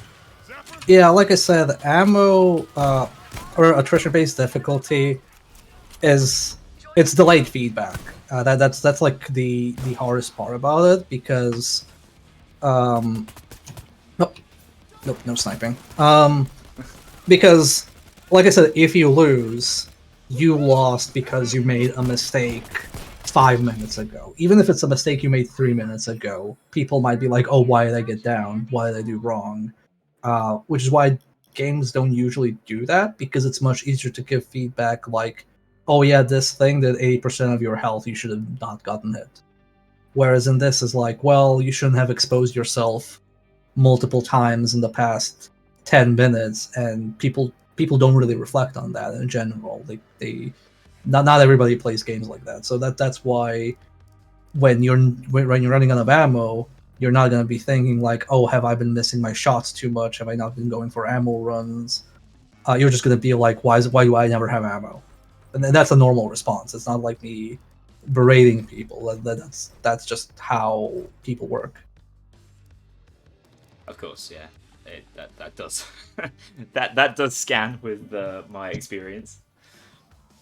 Okay, awesome. That's that's a lot of the loud specific stuff. I mean, there are some really good questions popping up in chat. Just remember, guys, we're sort of going through this in a thematic, topical way. So if you have specific questions, save them for the end.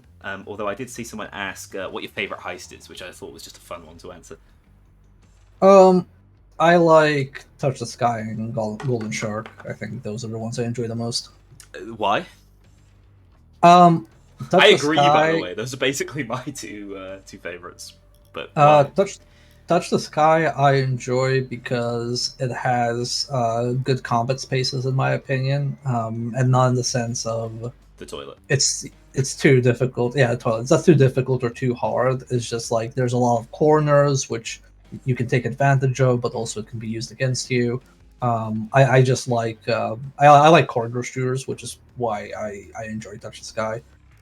With Golden Shark, I think it's kind of the best example of Payday 3's strengths, which I think is the hybrid gameplay, where it's the heist where you get the most progress with doing stealth and then eventually going loud because it's segmented very nicely. So if you do half the heist and then you go loud, you don't feel like you wasted time. Like even people going loud in the heist, they try to do the red key card because they don't want to grill the front gate. Always, yeah.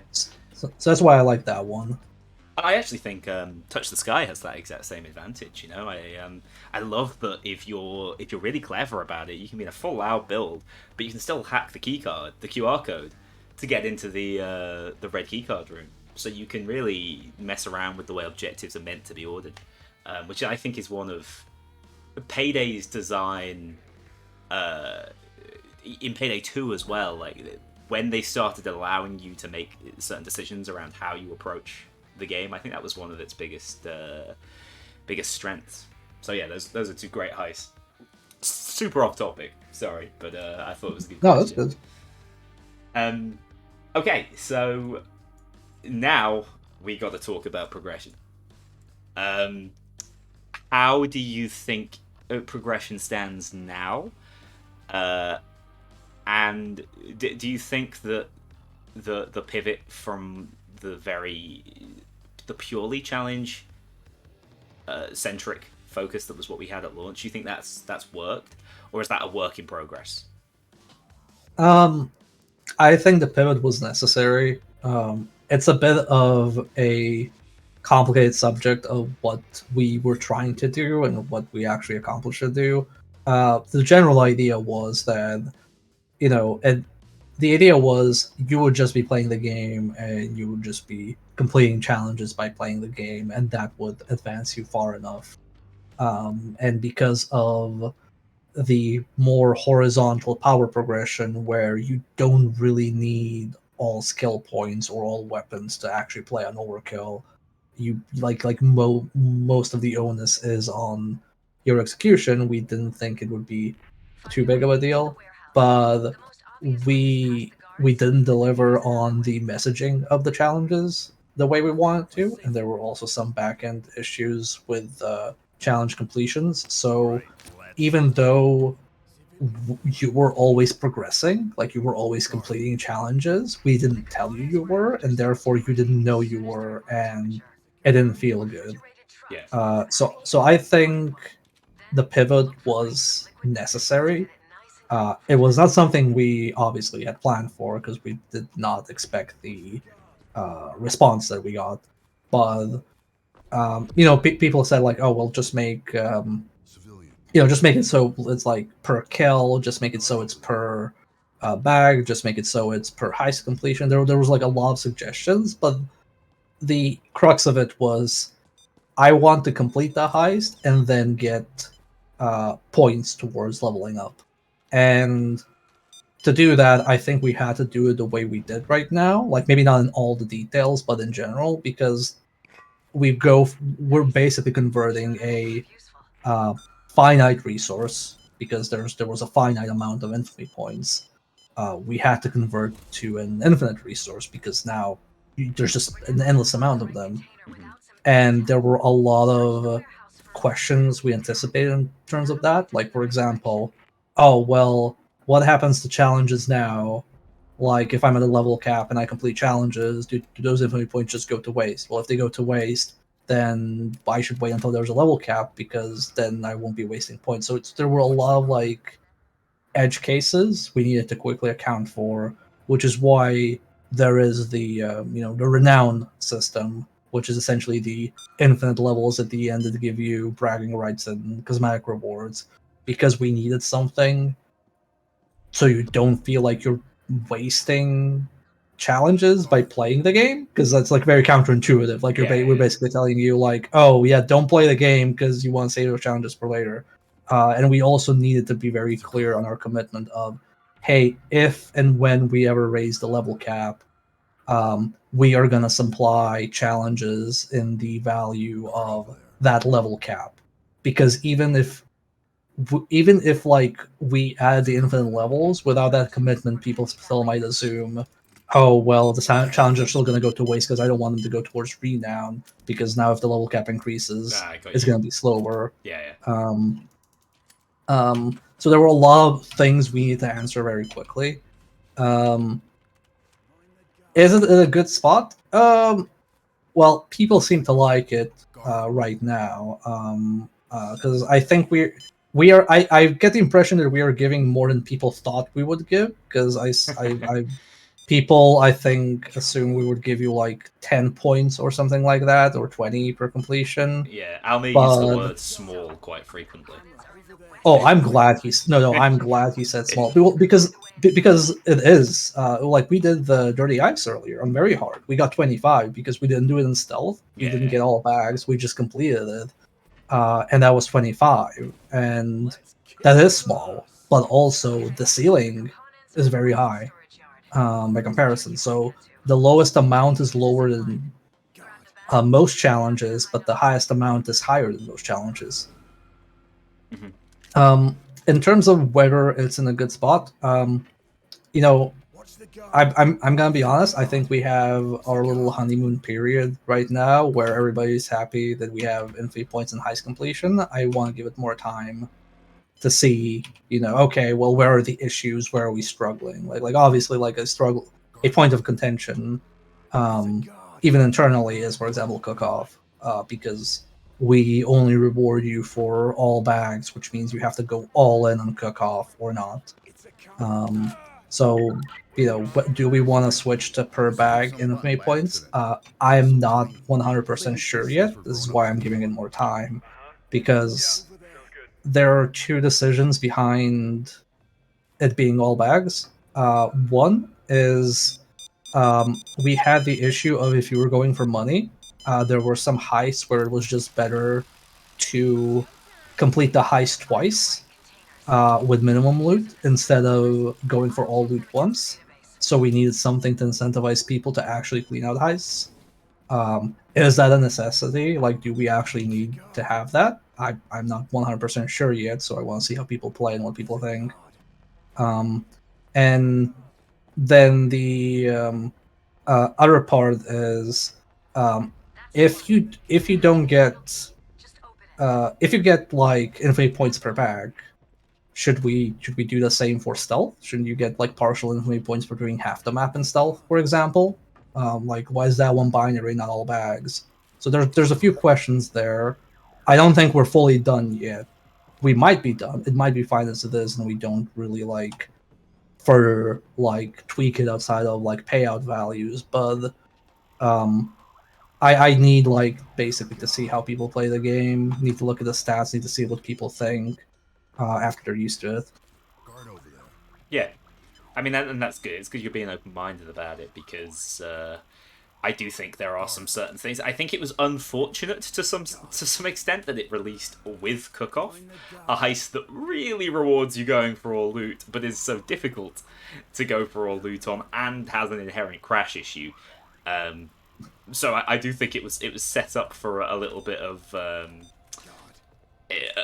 failure there, but for the most part, people do like it. It's seen as a huge improvement from how it used to work, and I do think that the part of it, from my perspective, comes from the fact that at launch we didn't have an awful lot of other areas to progress. Obviously, you could progress your weapons, But the core progression, like that being like earning money, which is what Payday is all about, it wasn't doing enough. So I do think that the challenge system was set up for failure a little bit. But I think I think it might end up being a blessing in disguise, and this new format for it is already like infinitely better than even the most perfect challenge system. So I personally am quite happy with it. I would like to see the bag count looked at, especially for certain heists, and do something more percentage based. Watch the guard. But it's not a major issue, and it really only affects or particularly impacts Cook-Off.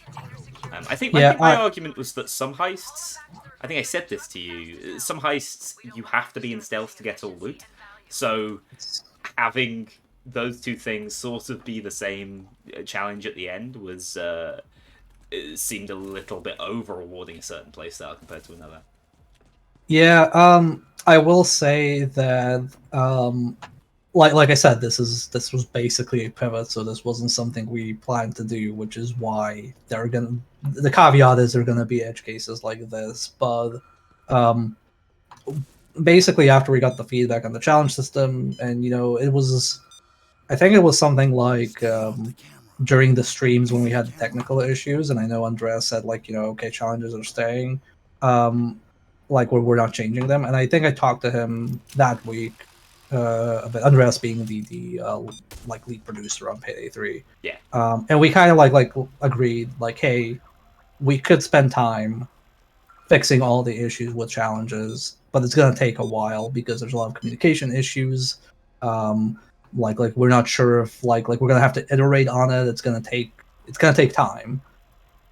We might as well do the payouts now and do it the way we want rather than trying to clean up challenge messaging and then rushing and then not having really anything proper to show for it.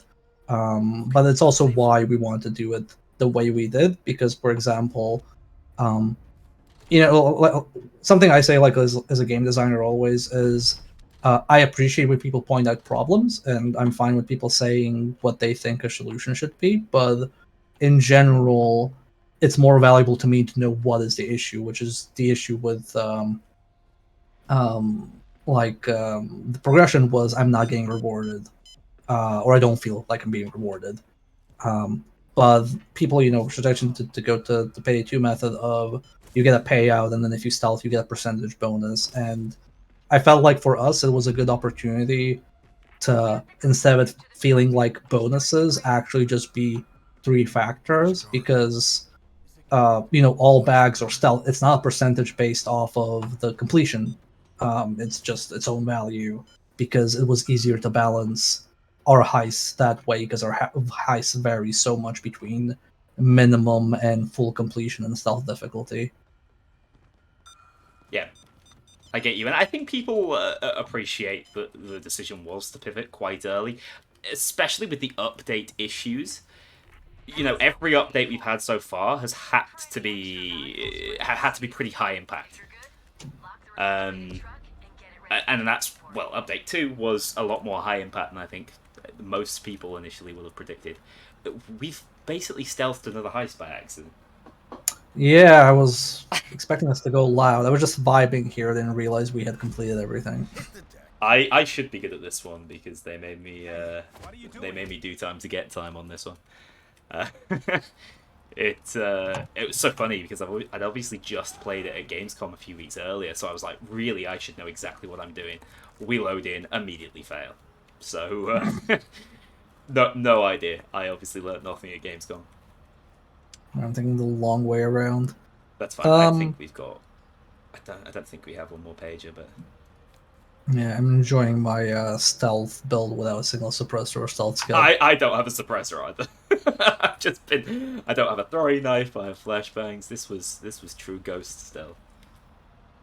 I think it was mostly just Urk doing everything. I think sometimes what happens is you go in with no fear, because this isn't a stealth build, and then that's what results in you making way better plays, because it's oh no, what if I get caught? and then you just play the game better. I'm surprised you even needed the liquid nitrogen.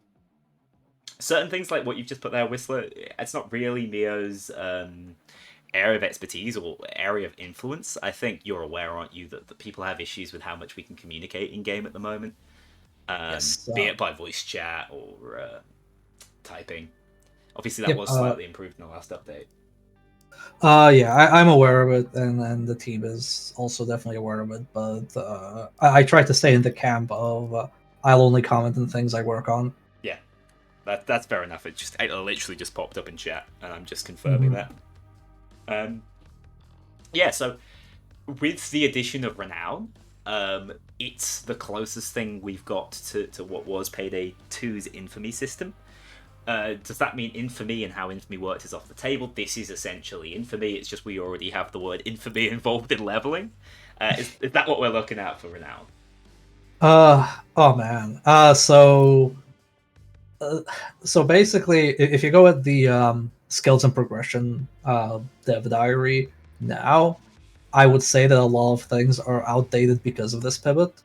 It's very because this is, like I said, this was a pivot, and we wanted to be reactive. We wanted to fix this because it was a major issue, and we tried to account for a lot of things. So, for example, you know, this might affect how soon we do a level cap increase. We might do the level cap increase later. For example, like we still want to do it, but we might not do it as soon as we thought we would.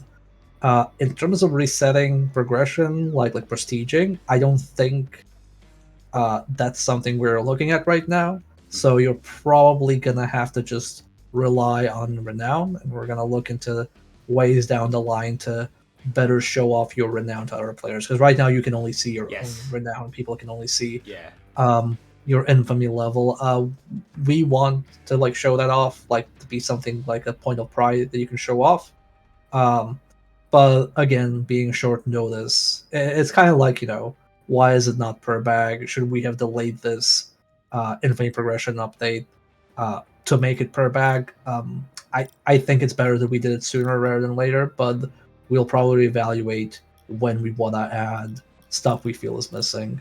Yeah, I agree, and I think when we see when we have that update cadence that it looks like we're about to slip into with how quickly syntax errors coming out, I think people will approach every update with more of a, okay, we need to get critical feedback across so that things can be changed and worked on for the next update. I think the way we've been conditioned a little bit is if something isn't perfect, are we going to be stuck with it for the next couple of months? And I know that's as frustrating for you as it has been for us, but I think that's what causes some of the more knee-jerk feedback.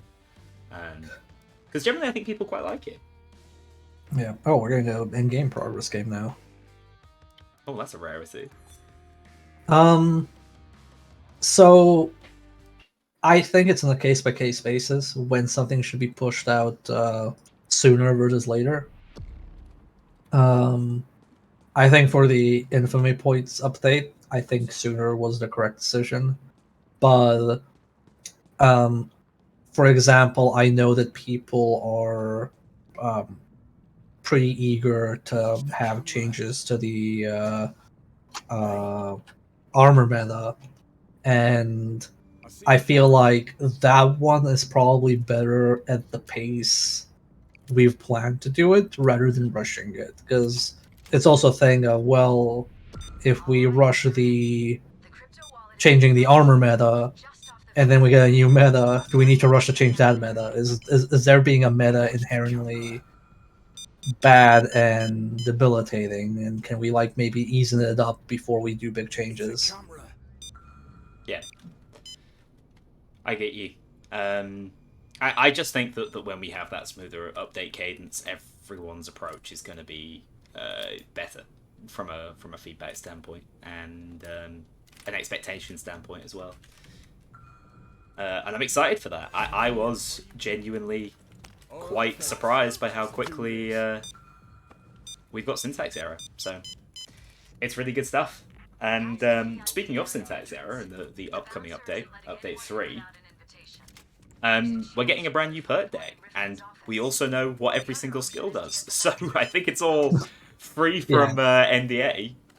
Yes, you can ask anything. What's what? And you touched on it a little bit already, but what's the core design philosophy behind Scrambler? I love the fact it's a proper hybrid deck like Transporter, the first two for us to actually receive like that. Yes. So Scrambler, the base skill is there, so you have a way to deal with the Techie, because it didn't feel in the spirit of the game to not have a response to a special, because everybody else has a response to them. With the rest of it, it's very ECM focused, so it's kind of like a little callback to ECM rushing, in that you're using an ECM and it scales with rush. But the idea was the ECM is kind of underutilized, especially considering how especially considering how overpowered it was in Payday 2. So we wanted to give it some more love. That makes sense. And that was exactly what I wanted to have, by the way. Thank you so much. I was just stuck in a room. Carry on. But yeah, there are a few parts to it. So first off is like, okay, we have ECMs. They need a bit more power to them, so we're going to do it with skills. The other part was, well, ACM, all the tools kind of have uses in Loud. The micro camera may be the least, but still you can use it to kind of mark Spot enemies. people, Like, or, yeah, there's still something to it. And then there's also that we don't really have anything that cares about tools per se. Like, we have stuff that cares about throwables, we have stuff that cares about deployables, but we didn't really have anything that cared about tools. Like, tools were kind of like had zero skill support. So that was a good opportunity to have something that helps ECMs in stealth and loud. It was a good opportunity to have something that helps you with tools in general. So like, it has two skills, one that gives you more tools and the other that lets you pick them back up if you haven't used them. And since I've seen like a lot of speculation, the phrasing "use them", it basically means I was about to ask. if it's a consumable, it means that if you use the consumable part of it to any extent, it cannot be picked up. So if you drop a motion sensor and it detects one person, you cannot pick it up. But if it doesn't detect anybody, you can. For cameras, they cannot be consumed, so you can always pick up micro cameras. ECM jammers, you can pick them back up when you set them, because you have to activate them manually. So it's basically a way to prevent you from resetting motion sensors all the time. Endlessly, yeah. I guess if they tracked, actually the way I was thinking about using it was with motion sensors, so that's kind of a shame. If it could track and so limit, that would probably be preferable in my opinion. Because otherwise I'm not really seeing how best to use that skill, to be honest. So it's so you basically in stealth get almost free reign with the micro camera with it, because you can just put it everywhere and pick it back up when you're done with a segment.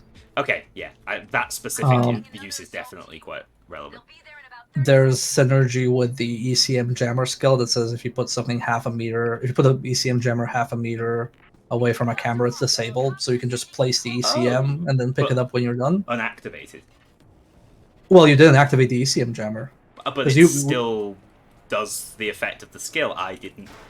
Clearly, I've not read this deeply enough yet. That's interesting. So okay, but much more useful than I was initially thinking then. And then say like you put stun mines to guard an objective, and then you never ended up blowing it up. You can now pick it back up. Got you. Yeah. Okay. So that was the skill I think most people have been confused about from a wording standpoint. Yeah.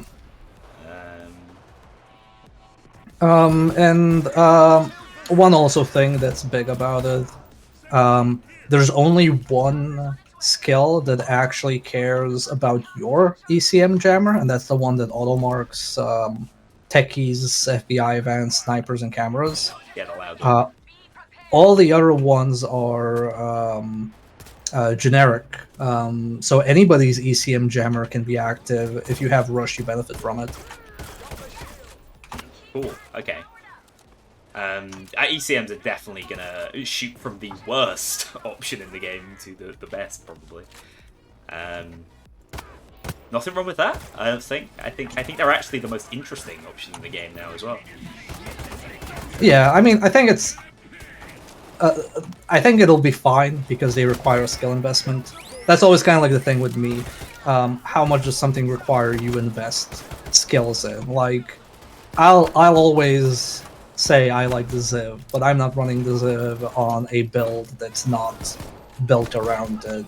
But if I'm running the SA, I don't need skills to make it good. So it's also like always a big thing about that, like how much of a skill investment is there. And for other gadgets, you don't really need a skill investment. Like the motion sensor benefits from the marking skills, but you don't really need it. Yeah. I just saw a question. Someone who says they have to go. Special skills or traits? Different to skills that can have a buff. I think that's essentially the same question I asked before, which is about like super high value top tier skills. Do you think there's a way to balance them? Do you think there's a way to maybe make things cost more than one skill point, perhaps? I have ideas, but I have not run them by many people, so I can't really comment on them. Sure. But there are avenues I'm confident about exploring. So hopefully down the line, I hope so. Yeah, that's something that I'm personally really interested in, and I do play Payday 3 in a slightly different, and Payday 2 in a slightly different way. I am very skill and build focused, and I get a lot of kick out of that kind of thing. The glint on scopes definitely needs to be reduced. I cannot use this scope. If I look at any light source, I am blind. That's just I will tell you, I have mentioned that because I had it happen to me. I saw a sassy comment earlier where it's just like, oh, Dev, not even level 100. Well, I'm 94 now. I actually play this game quite a lot on the live environment, so trust me, if you've been annoyed by something, I have been also annoyed by it, so I try to bring things up when I spot them. Yeah, I was the first time I think it really hit me was I was like, oh, I'm really clever. I've got a sniper in my stealth build, so I'm on Turbid Station. I can read the instruction board from all the way over here, and I look at it, and all I see is light. It definitely needs toning down. Yeah. I mean, if whenever I stream Payday 3 in my channel, like people will hear the screenshot Steam sound effect because I know this initially. I'm like, well, gotta screenshot that. The thing is, like, so the fluted marksman scope I was using on the SA, I've been testing it out. Insanely good for like dark heists, like road rage. It's really good. It removes. It feels like, at the very least, it removes a lot of the weapons recoil. But goddamn, playing it on Rock the Cradle, I really struggled just then. I think it's the same on Golden Shark. So good. I mean, it seems like you're pretty on top of anything that anyone in chat or myself might mention. Yeah, obviously it's always good to mention these things, but also not everything is up to me, God forbid, because like I have my area and people have their area, and there's also there's the work you see and the work you don't see. Like for every bug that you guys catch with like enters live, there's a lot of bugs that you never see the light of day of that required probably work to fix or polish or clean up. Mm-hmm. Yeah, I get you.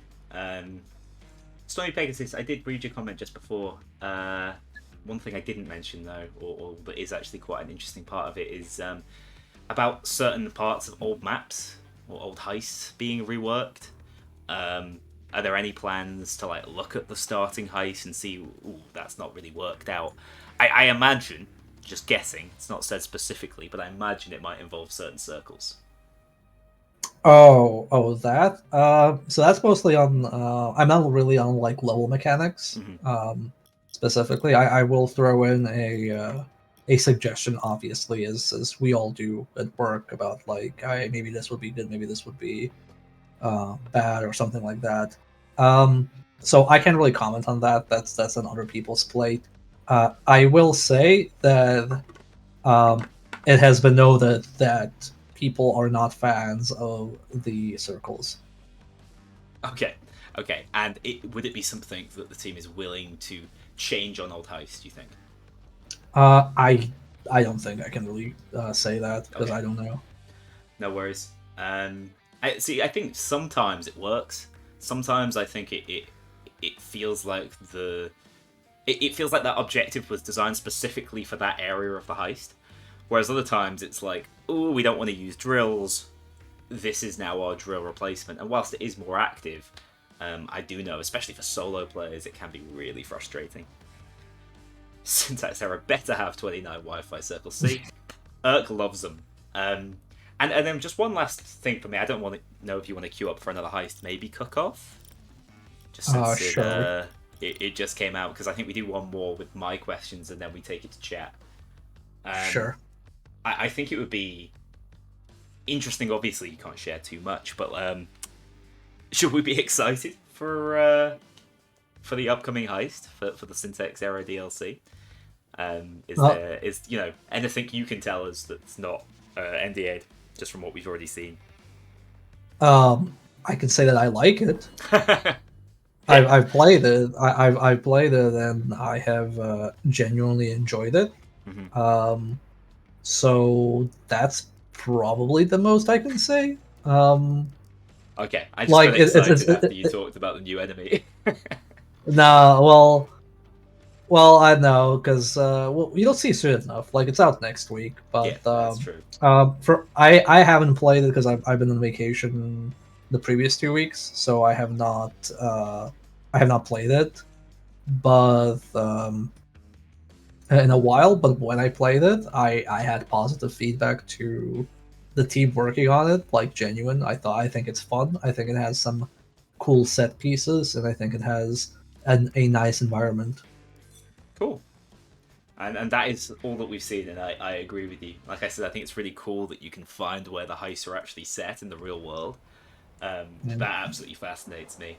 And Urk, yes, it is coming out next week. We do know that. Mio hasn't just spilt the beans. That was No. it was in the original dev post. We Um, don't know which I day, obviously, just that it's next week. I can say, without giving away what it is, I do enjoy the loud escape quite a lot in that app. I think it's very good. Okay, we can look forward to that.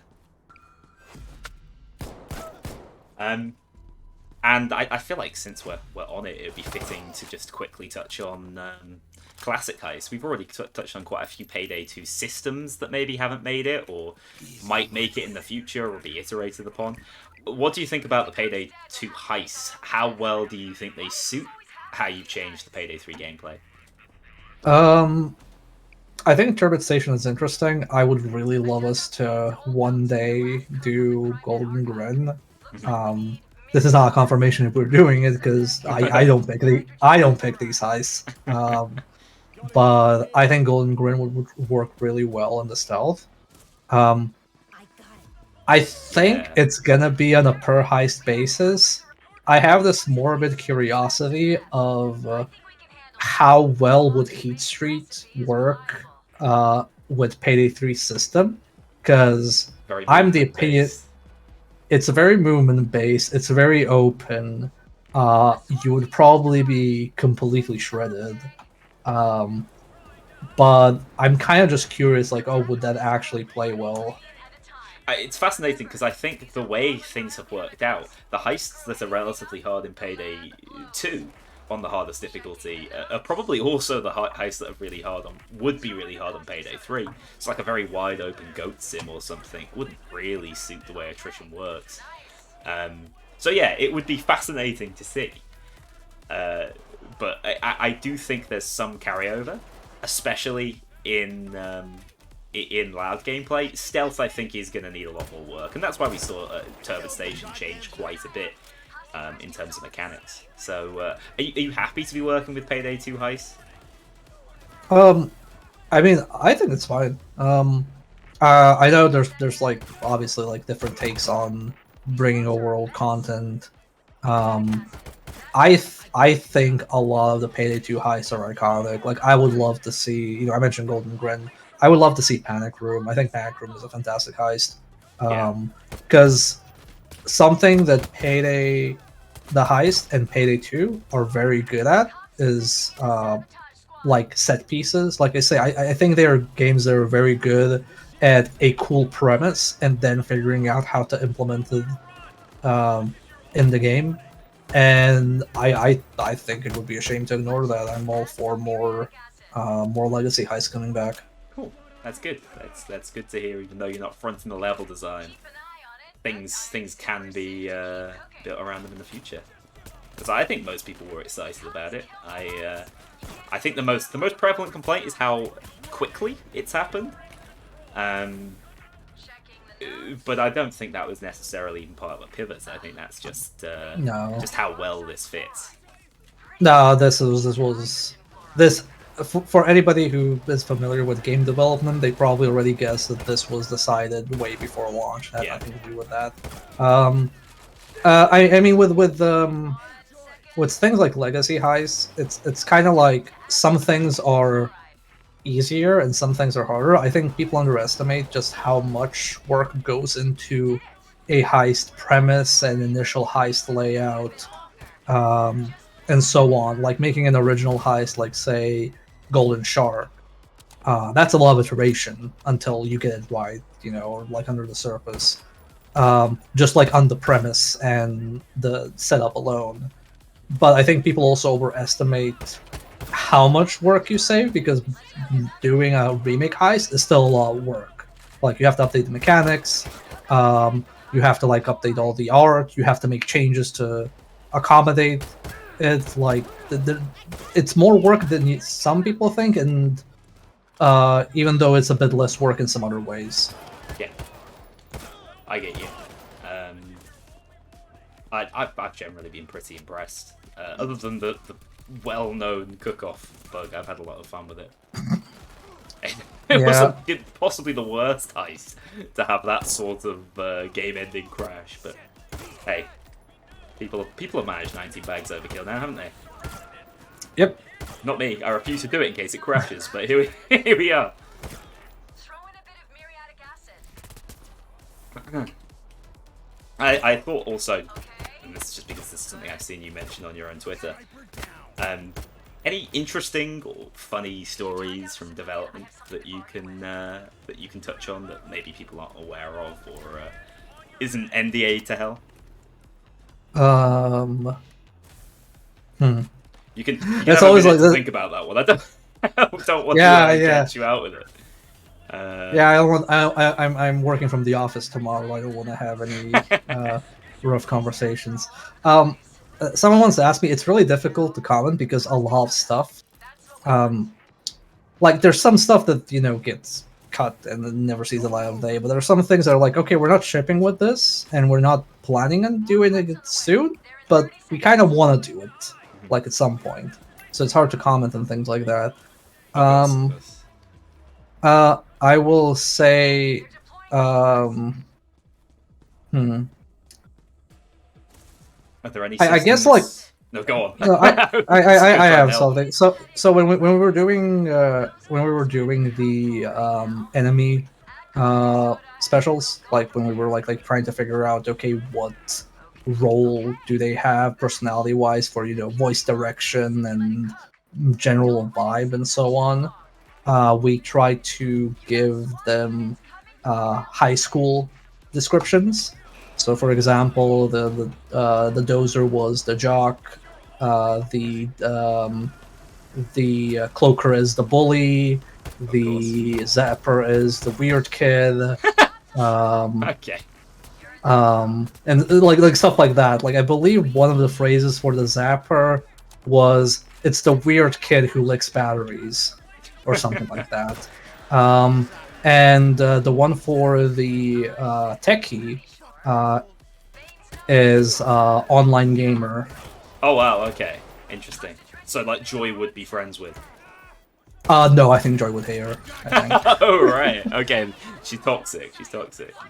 Yeah, but those are like the general vibes, and you'd be surprised just how much mileage you get out of that. Like when with writing I think our writers did a fantastic job with the enemy lines. Is that Brennan, by the way? Who's It's Brennan and Misha and a former writer called Marcus. They did all the dialogues. Wait. Yes, I agree. I agree. At first, people couldn't hear them, unfortunately. That was the issue. The leveling was off. Yeah, I guess one other thing that's also the shield is so because we didn't ship with the medic, and we don't have plans for the medic. The medic was kind of like the sane voice among the specials in the previous game, because kind of the specials are a little bit unhinged. Of course. They enjoy their job a little bit too much. But we agree that okay, well we have the shield. Let's move that personality trait from the medic to the shield. Right. Yeah, which is why always he's more reasonable. Yeah, he's more reasonable, with the exception of being a bit too confident in his defenses. Of course. But I like that. I think it's very good when you have an enemy that you hate, not because this enemy is BS. Like, I hate this enemy as like a person. Just not vibe with who I am. Yeah, and giving players ways to like bully them back. Like that's why the cloaker cries like a whiny baby when you flashbang him, because what's more satisfying than bullying a bully? What I think is funny and might have mileage in the future is I feel like possibly in terms of gameplay, the shield is the most hated enemy in Payday 3. So ever recording some new lines, he can enjoy that role. I think it's good. I said during development there was a lot of how can I phrase this? A lot of salty feelings in the team versus different enemies. I think every single time we had an enemy, people got really salty when they had to like fight them, except for the Nader, and the shield was definitely one of the salt mines in development. That doesn't surprise me one bit. I think it's funny because of the way we designed the enemies. Every time somebody complains about like, this enemy is BS, like how am I supposed to do this? You can list like 5 different ways to deal with them. Like, how do I deal with the shield? Well, you can shoot at the visor, you can shoot at the hand, you can throw a grenade, you can have somebody be behind the shield and shoot him. And people then very quickly pout and leave when they hear all that. Yeah, I think in Payday 2, shields were an interesting enemy type. I had problems with the shields, and that they were a little bit like a stat check. So if you had a skill that helped you deal with a shield, they would probably be trivial. If you were using a sniper, for example. But if you didn't, they could be a bloody nightmare. And then the optimal strategy was basically rely on their AI not being able to turn fast enough. So I actually think Payday 3's shield is a lot fairer. I just think people are very used to how Payday 2's work. Yeah, I think that's fine. Like, again, as long as there is always a response, like whether it's a skill combination, a weapon, or a strategy, as long as there's something that you can deal with an enemy, I think it's fine. Because to me, like, part of the reason some skills exist in the game is literally, I have trouble with this thing, I no longer want to have trouble with it.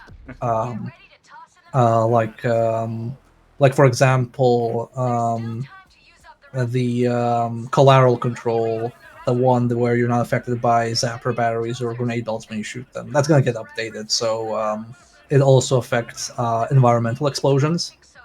And that's literally going to be like, okay, are you tired of being blown up by a fire extinguisher or red barrel or getting hostages killed? Here you go, take this skill. Yeah, can you give that skill to hostages as well? Yeah. So basically, if you shoot a fire extinguisher, it's going to be collateral control, but just like environmental explosions added to it. So if you shoot a fire extinguisher with it, it's not going to kill hostages. Right. Oh, perfect. So not just you, also not the civilians. Yeah, it only affects enemies. Cool. That will that would have saved me a lot of money already. Do we want to extract and do the Q&A? Yes. I know it's only 3 bags. Yeah. I'm ready to go whenever. This is actually we should have done this heist the entire time because it is the perfect switch your brain off heist, and that is not the criticism. Sometimes that's just what you need. No, I think you need to appeal to the brain off mood. I mean, that's why mower is a skill line. That's literally hold left click and shoot. Yeah, and so in terms of skill lines, do you think that we're getting closer to balance? You know, we don't want perfect balance, but between all playstyles, do you think that that's something that this last update has achieved? No, I think we still have room to improve. I think I think. Let me just go to the main menu so I don't listen to Locke while talking. No offense to Locke, I love him. But I think so. There's two ways to look at it. I think yes, if you want to use a weapon of a specific category, you can have a build around, and I think it's effective.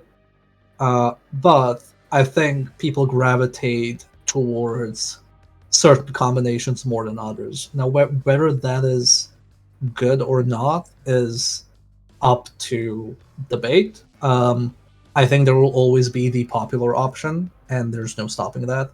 But if you were to say, like, SMGs, for example, are the weakest, maybe I would agree with the sense of, yes, in a vacuum they are, but you can build around them to be very effective. Like, I've been using the Ziv the entire evening, and I've been unironically using the Ziv during development and post-launch. But the fact of the matter is you need to build around it, whereas if you take the marksman rifle, the A144, you don't need to build around it. And that's what I use when I do a skill-heavy build focused on something else that's not the weapon. Is that good or bad? I don't know. I think if you want to invest in something, and if it's viable, and if it lets you play at an overkill, then that's good enough. But some people might be like, well, there's not enough play styles because this is the best one. And I feel like there's always going to be a best one. So I'm not sure we're there yet. I think weapons are in a better spot than deployables and throwables, probably. But you know, we're gonna be adding more skill lines. Like I said, we plan to address the health versus armor thing. I don't think we will be changing armor as a mechanic because I know there's a lot of questions about that. But I think we will be propping up health. And we've kind of been setting up things so that we can do health in a way where, like I said, if you do health and armor in the same build, you get diminishing returns, so that we want to encourage you to pick one or the other to maximize them. Yeah. Okay, perfect. That's basically every single question. I even added a few nasty surprises for you from me, but I know chat has more questions. Now, remember, everyone in chat, before you drop your questions in, Mio has sort of specified the areas he works on. Can't necessarily comment on everything, but if you ask a question, you can't comment on it. That's what you'll get, okay? So, for the most part, I'll filter those out anyway, because I have half an idea, unless I think maybe it's like a fringe case. Yeah. I'll let you pick the questions so I can be absolved of accountability. Oh, perfect, yeah. 1 sec, I'm trying to get a really low quality like chat Q&A thing to hold up on screen. I don't think that will improve the the stream, but I feel like it's a great opportunity. Hang on. Oh, I can't even use that. God damn it. All right. First question from Wild William. I can tell you why this isn't the case, but I'm going to ask it anyway. What about mantling in casing mode? We can do everything else.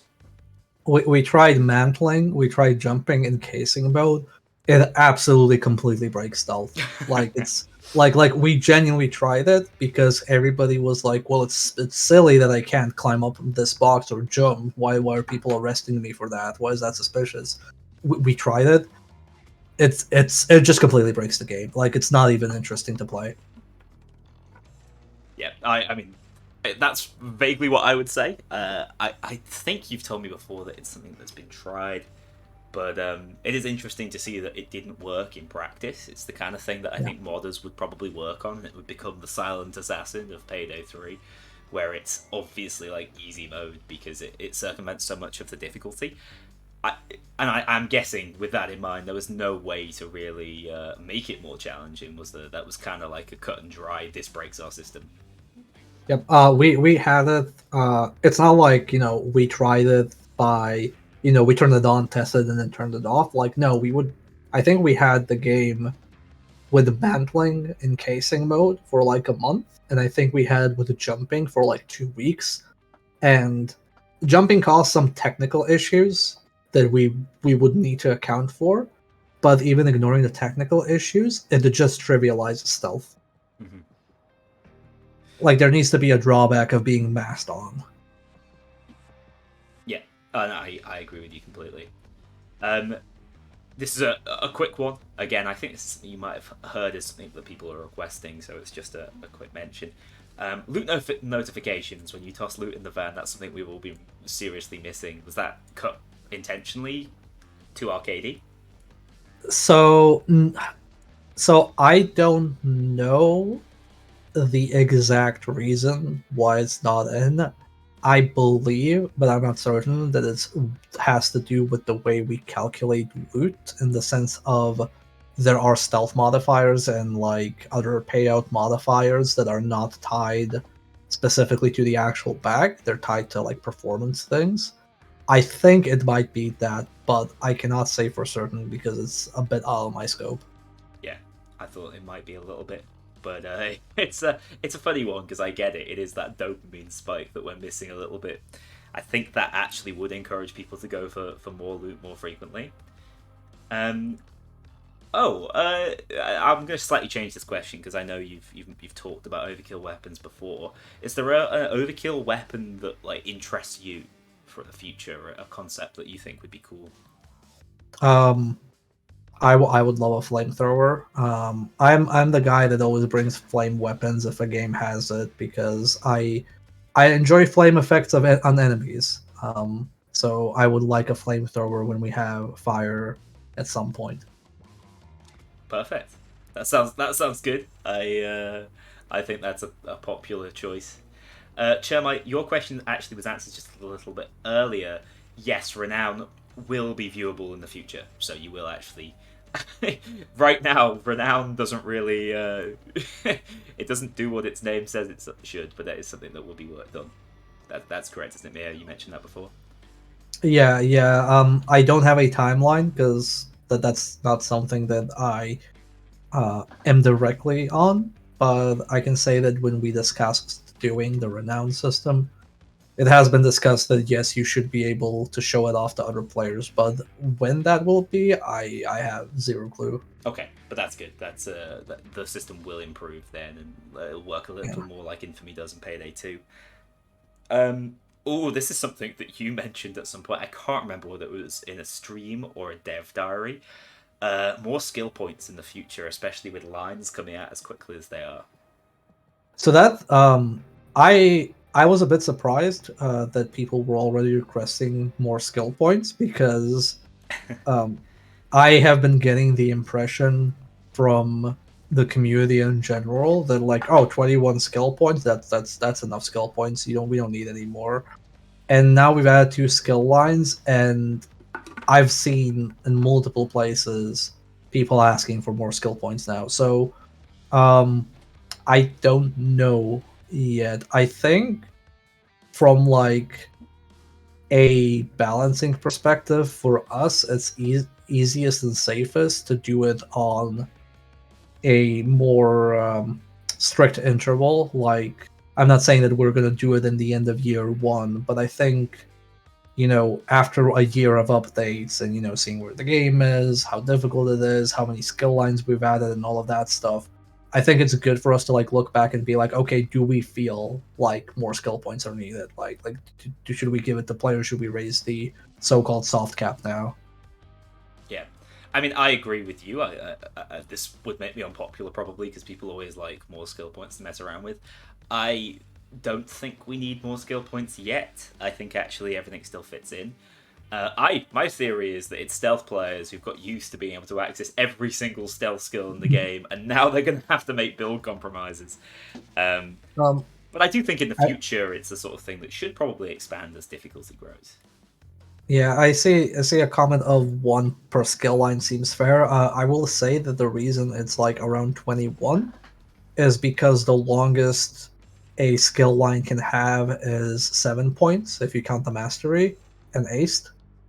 So it was balanced around you should be able to have 2 fully kitted out skill lines equipped at max. It was not balanced by the amount of individual skill lines, but more like how many skill lines can I fully kit out. Right. Yeah. I think that's something that is obviously something you're going to be watching quite closely. This was a good comment. It's not really Mio's area, but just to mention about the idea of keybinds for the chat wheel stuff, it would be good just to be able to get more keybinds in general. I think being able to bind inspect weapon to a key like it used to work in Payday 2, that kind of thing. I believe that is a Jimmy question. I think it might have to do with like gamepad support, like in terms of like how many buttons you have in the gamepad and so on. Yeah. But I don't know what our official attitude is towards like keyboard and mouse exclusive keybinds and what the implications of that are. So I can't comment on it. Yeah, it's interesting. It's actually something I don't think of frequently enough because of how long Payday 2 was its own separate game on console and PC. But yeah, it is a consideration that flies over my head far too frequently. Yeah, I mean, just to illustrate, like I don't know, for example, like what the implications are of, if you have a specific key binding on keyboard but not on gamepad, and then, for example, we have mouse and keyboard support eventually on console.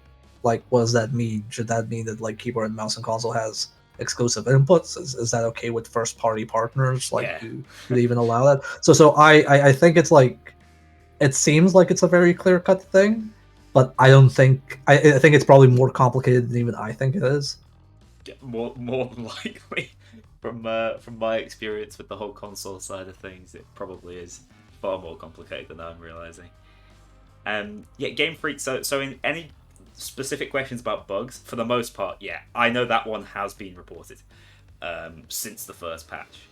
Specifically, the glitch protocol bug where it doesn't always do what's intended, and the guard will come after you afterwards, after you regardless, or will want to escort you out regardless. I don't know what's causing it, but I do know that that's something that people are aware of.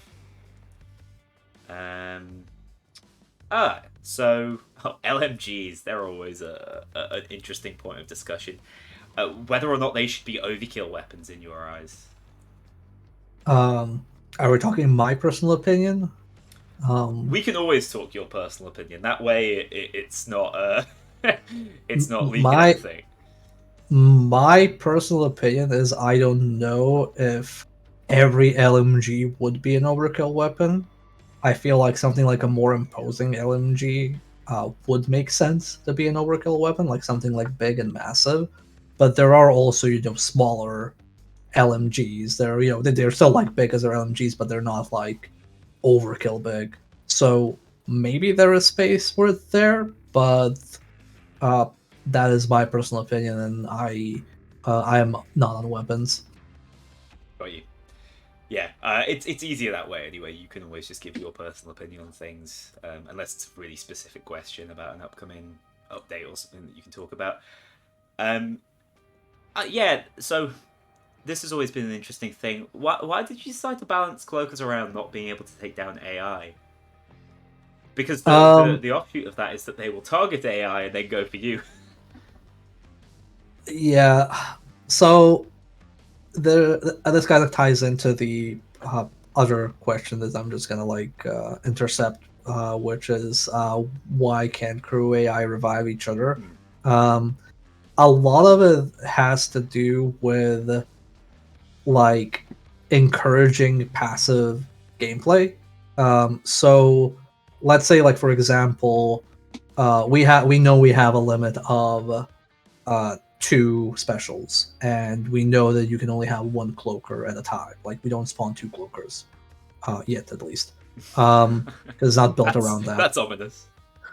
But if a cloaker spawns and it drops Dallas, and like, would you feel motivated to help Dallas? Like, because that's a cloaker that's not chasing you, right?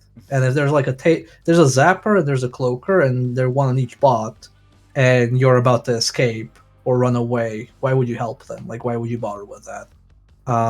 Same kind of with like reviving. If they revive each other, you don't really have to ever interact with the crew AI unless they all get like down. But there's also like the part of with reviving is the other part of if a crew AI gets down and then another crew AI goes to help them and then you get downed, should the crew AI abandon the first target and go to you? What if that prevents them from getting to you in time? Like, would you be like, oh well, you know, the other crew AI got down, so I guess it's acceptable that they game over here? Like, no, you would probably be upset.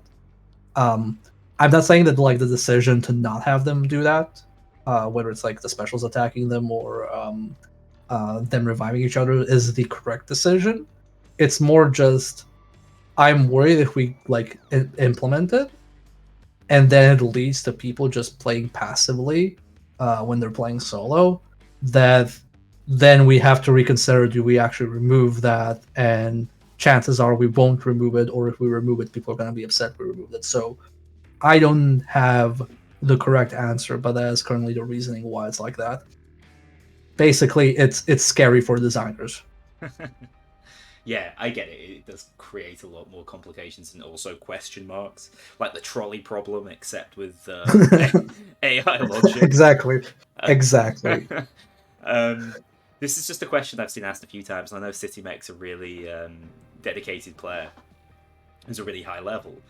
Asking about bugged challenges. Is there awareness that some challenges remain bugged, and that's something that's being worked on and should be fixed? If you have a challenge that's like 1 out of 1 completed and it's not counting, it's probably one of the challenges that are like beat this heist on this difficulty, even though you've done that.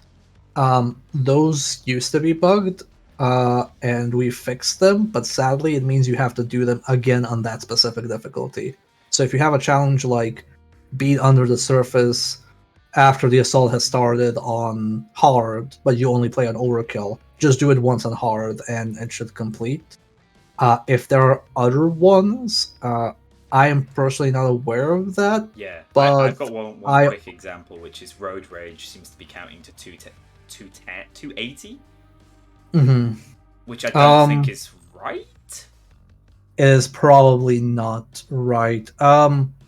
Yeah, if people can give reports on that, we can check, but that's more on, you know, even though I was involved in the challenges, that's more like bug reporting, and QA would be on top of those things. And even though it's frustrating, it doesn't like it's not something that disrupts the stuff that I work on directly, so I don't keep track of it directly. I'm not aware of it. I get it, and I know it's just CityMech's played the game a lot, and that's why they're running into these issues. Oh, I personally... I know why that is. No, I see the bug. I know why that is, but I would need to double check. I think it's a wrong value entered because it's entered. It says 280 because the infamy payout is 280. So probably somebody accidentally entered the wrong number, and that somebody is probably me. So I will take a look at that. Okay. Yeah, and there was another example they gave, which was a weapon challenge one, but I don't have that issue, so I don't know whether that's individual. So CityMech, just report it again and make sure people are aware. Yes, please report it to the like official channels, because as much as I would like to take bug reports from players, if I start doing that, I will just not have time to do literally anything else, because I should not be a filter for that. No, of course. This was something I was I meant to mention earlier, actually, just as a quick thing in our discussion about favors, pre-planning, and certain favors like the one we used on No Rest for the Wicked really change gameplay up. Is there a plan to expand upon that, change how the favor system works, maybe make more of them purchasable? Those sorts of things. We have been in internal conversations on how to improve on the favor system, so it's a bit more straightforward. That's probably the most diplomatic answer I can give right now. Okay. And do you think there's room to expand as a pre-planning system, like we have in Payday 2? I don't know. To be honest, this is more of a like how can I phrase this? This is more like product/project decision. It's not like fully a design decision. Like if somebody said like, "Hey, can you think of a design to do like expanded pre-planning in Payday 3?"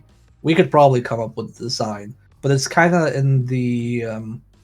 in my opinion, it's in the similar ballpark as safe houses, for example. Like, yes, we could probably like design a safe house, but we would need to be confident in the demand for it and the value of it from a business and product perspective. Because obviously, like people want people say they want a lot of things, but we need to be like confident. Like, yes, people really want expanded pre-planning. Like, and when I say that, it's kind of in the okay, would you rather we focus on this over some other feature, like whatever that hypothetical feature would be? So to some extent, it's a resourcing thing. So your best bet, Yes. if that is something you're after, like I am, is to keep talking about it and keep asking for it if it's something you're passionate about. I think for me, pre-planning is something I would love to see expanded upon, although I know it would be a difficult overhaul with all the heists already in the game. And I think a safe house would have it would add a lot of value to what Payday 3 is all about, which is that heisting fantasy thing. Tangibility, to what you've done. Mm-hmm. Yes. I completely agree. I don't think even as a designer, I don't think like features need to have like mechanical or system or gameplay value. Like sometimes it's cool to have things just because they're cool. Like even with like with specials, what was like one of the things like with the cloaker, screaming when he gets flashbanged.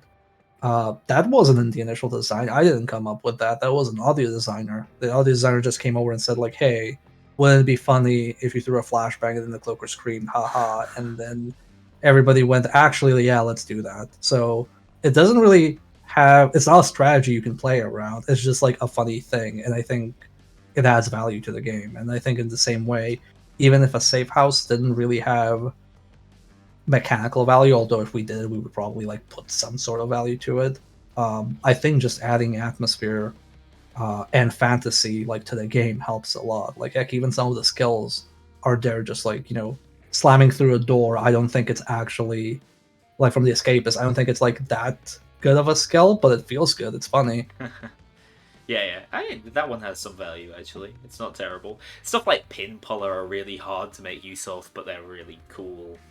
Yeah. Those are the sort of skills that I'd love to be better and have more application, but are very much like fantasy skills, I guess I would call them. Yeah, that's a decent question. Although it is based on something that changed late into Payday 2's life. So, is there a reason why solo players can't go into custody and have the bots try and carry you out?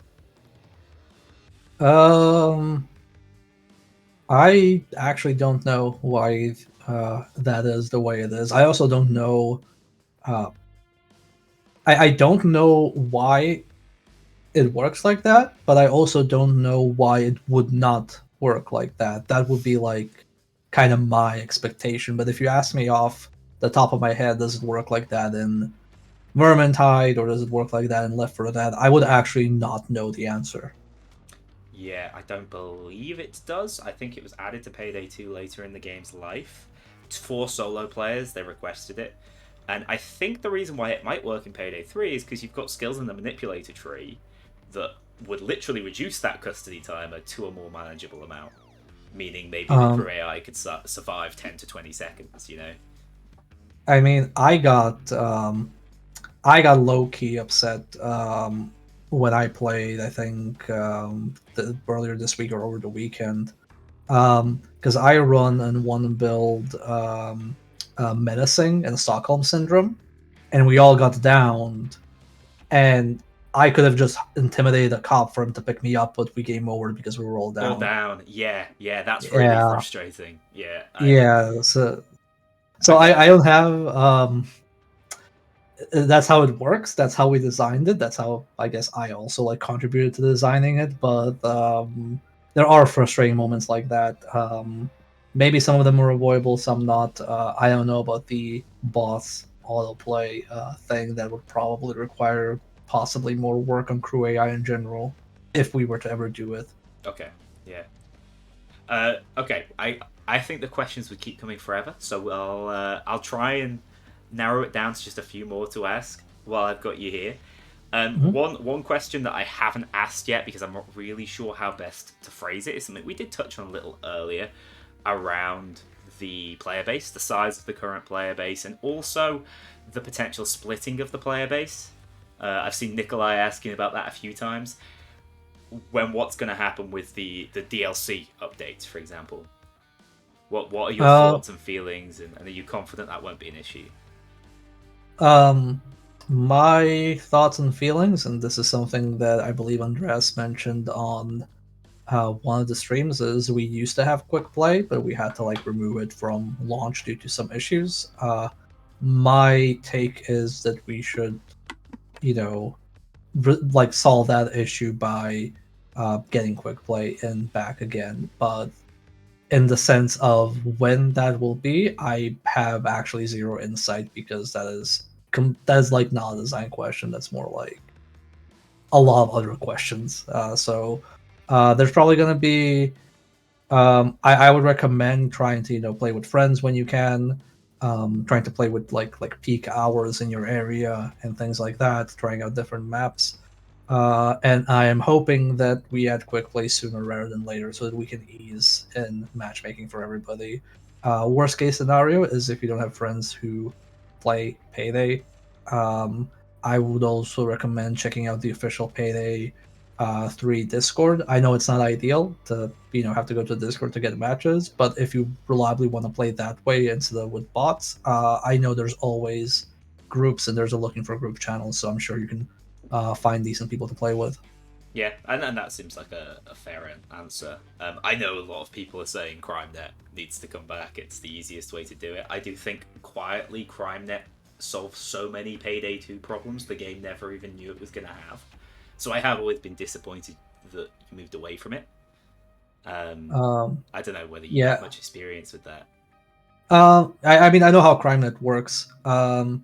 There's give and takes. I think in the grand scheme of things, and maybe we underestimated or overestimated some. I know that one of the complaints we had in Payday 2 was people would jump into a game, they would play, and then when they were about to complete the heist or even when just joining the lobby, they would just get immediately host kicked for either no reason or for being too low level or for other things. And that sucks. That's a drawback. But was it worth trading it out for like how we went about things? I don't know. That's not my call to make. I will say that the team is definitely aware of the request for CrimeNet, but I have no insight into the status of that request or the logistics of it. That's not something I'm involved in.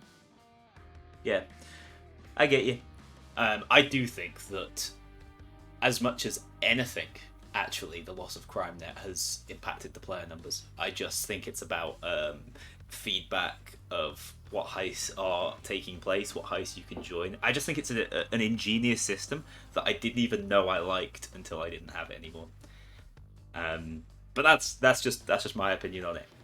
I saw another comment before about achievements, and I think Almir said something slightly different about it today. But do you have any insight into achievements? Because Payday 2 had so many, and I think we're missing the endless achievements we could be completing.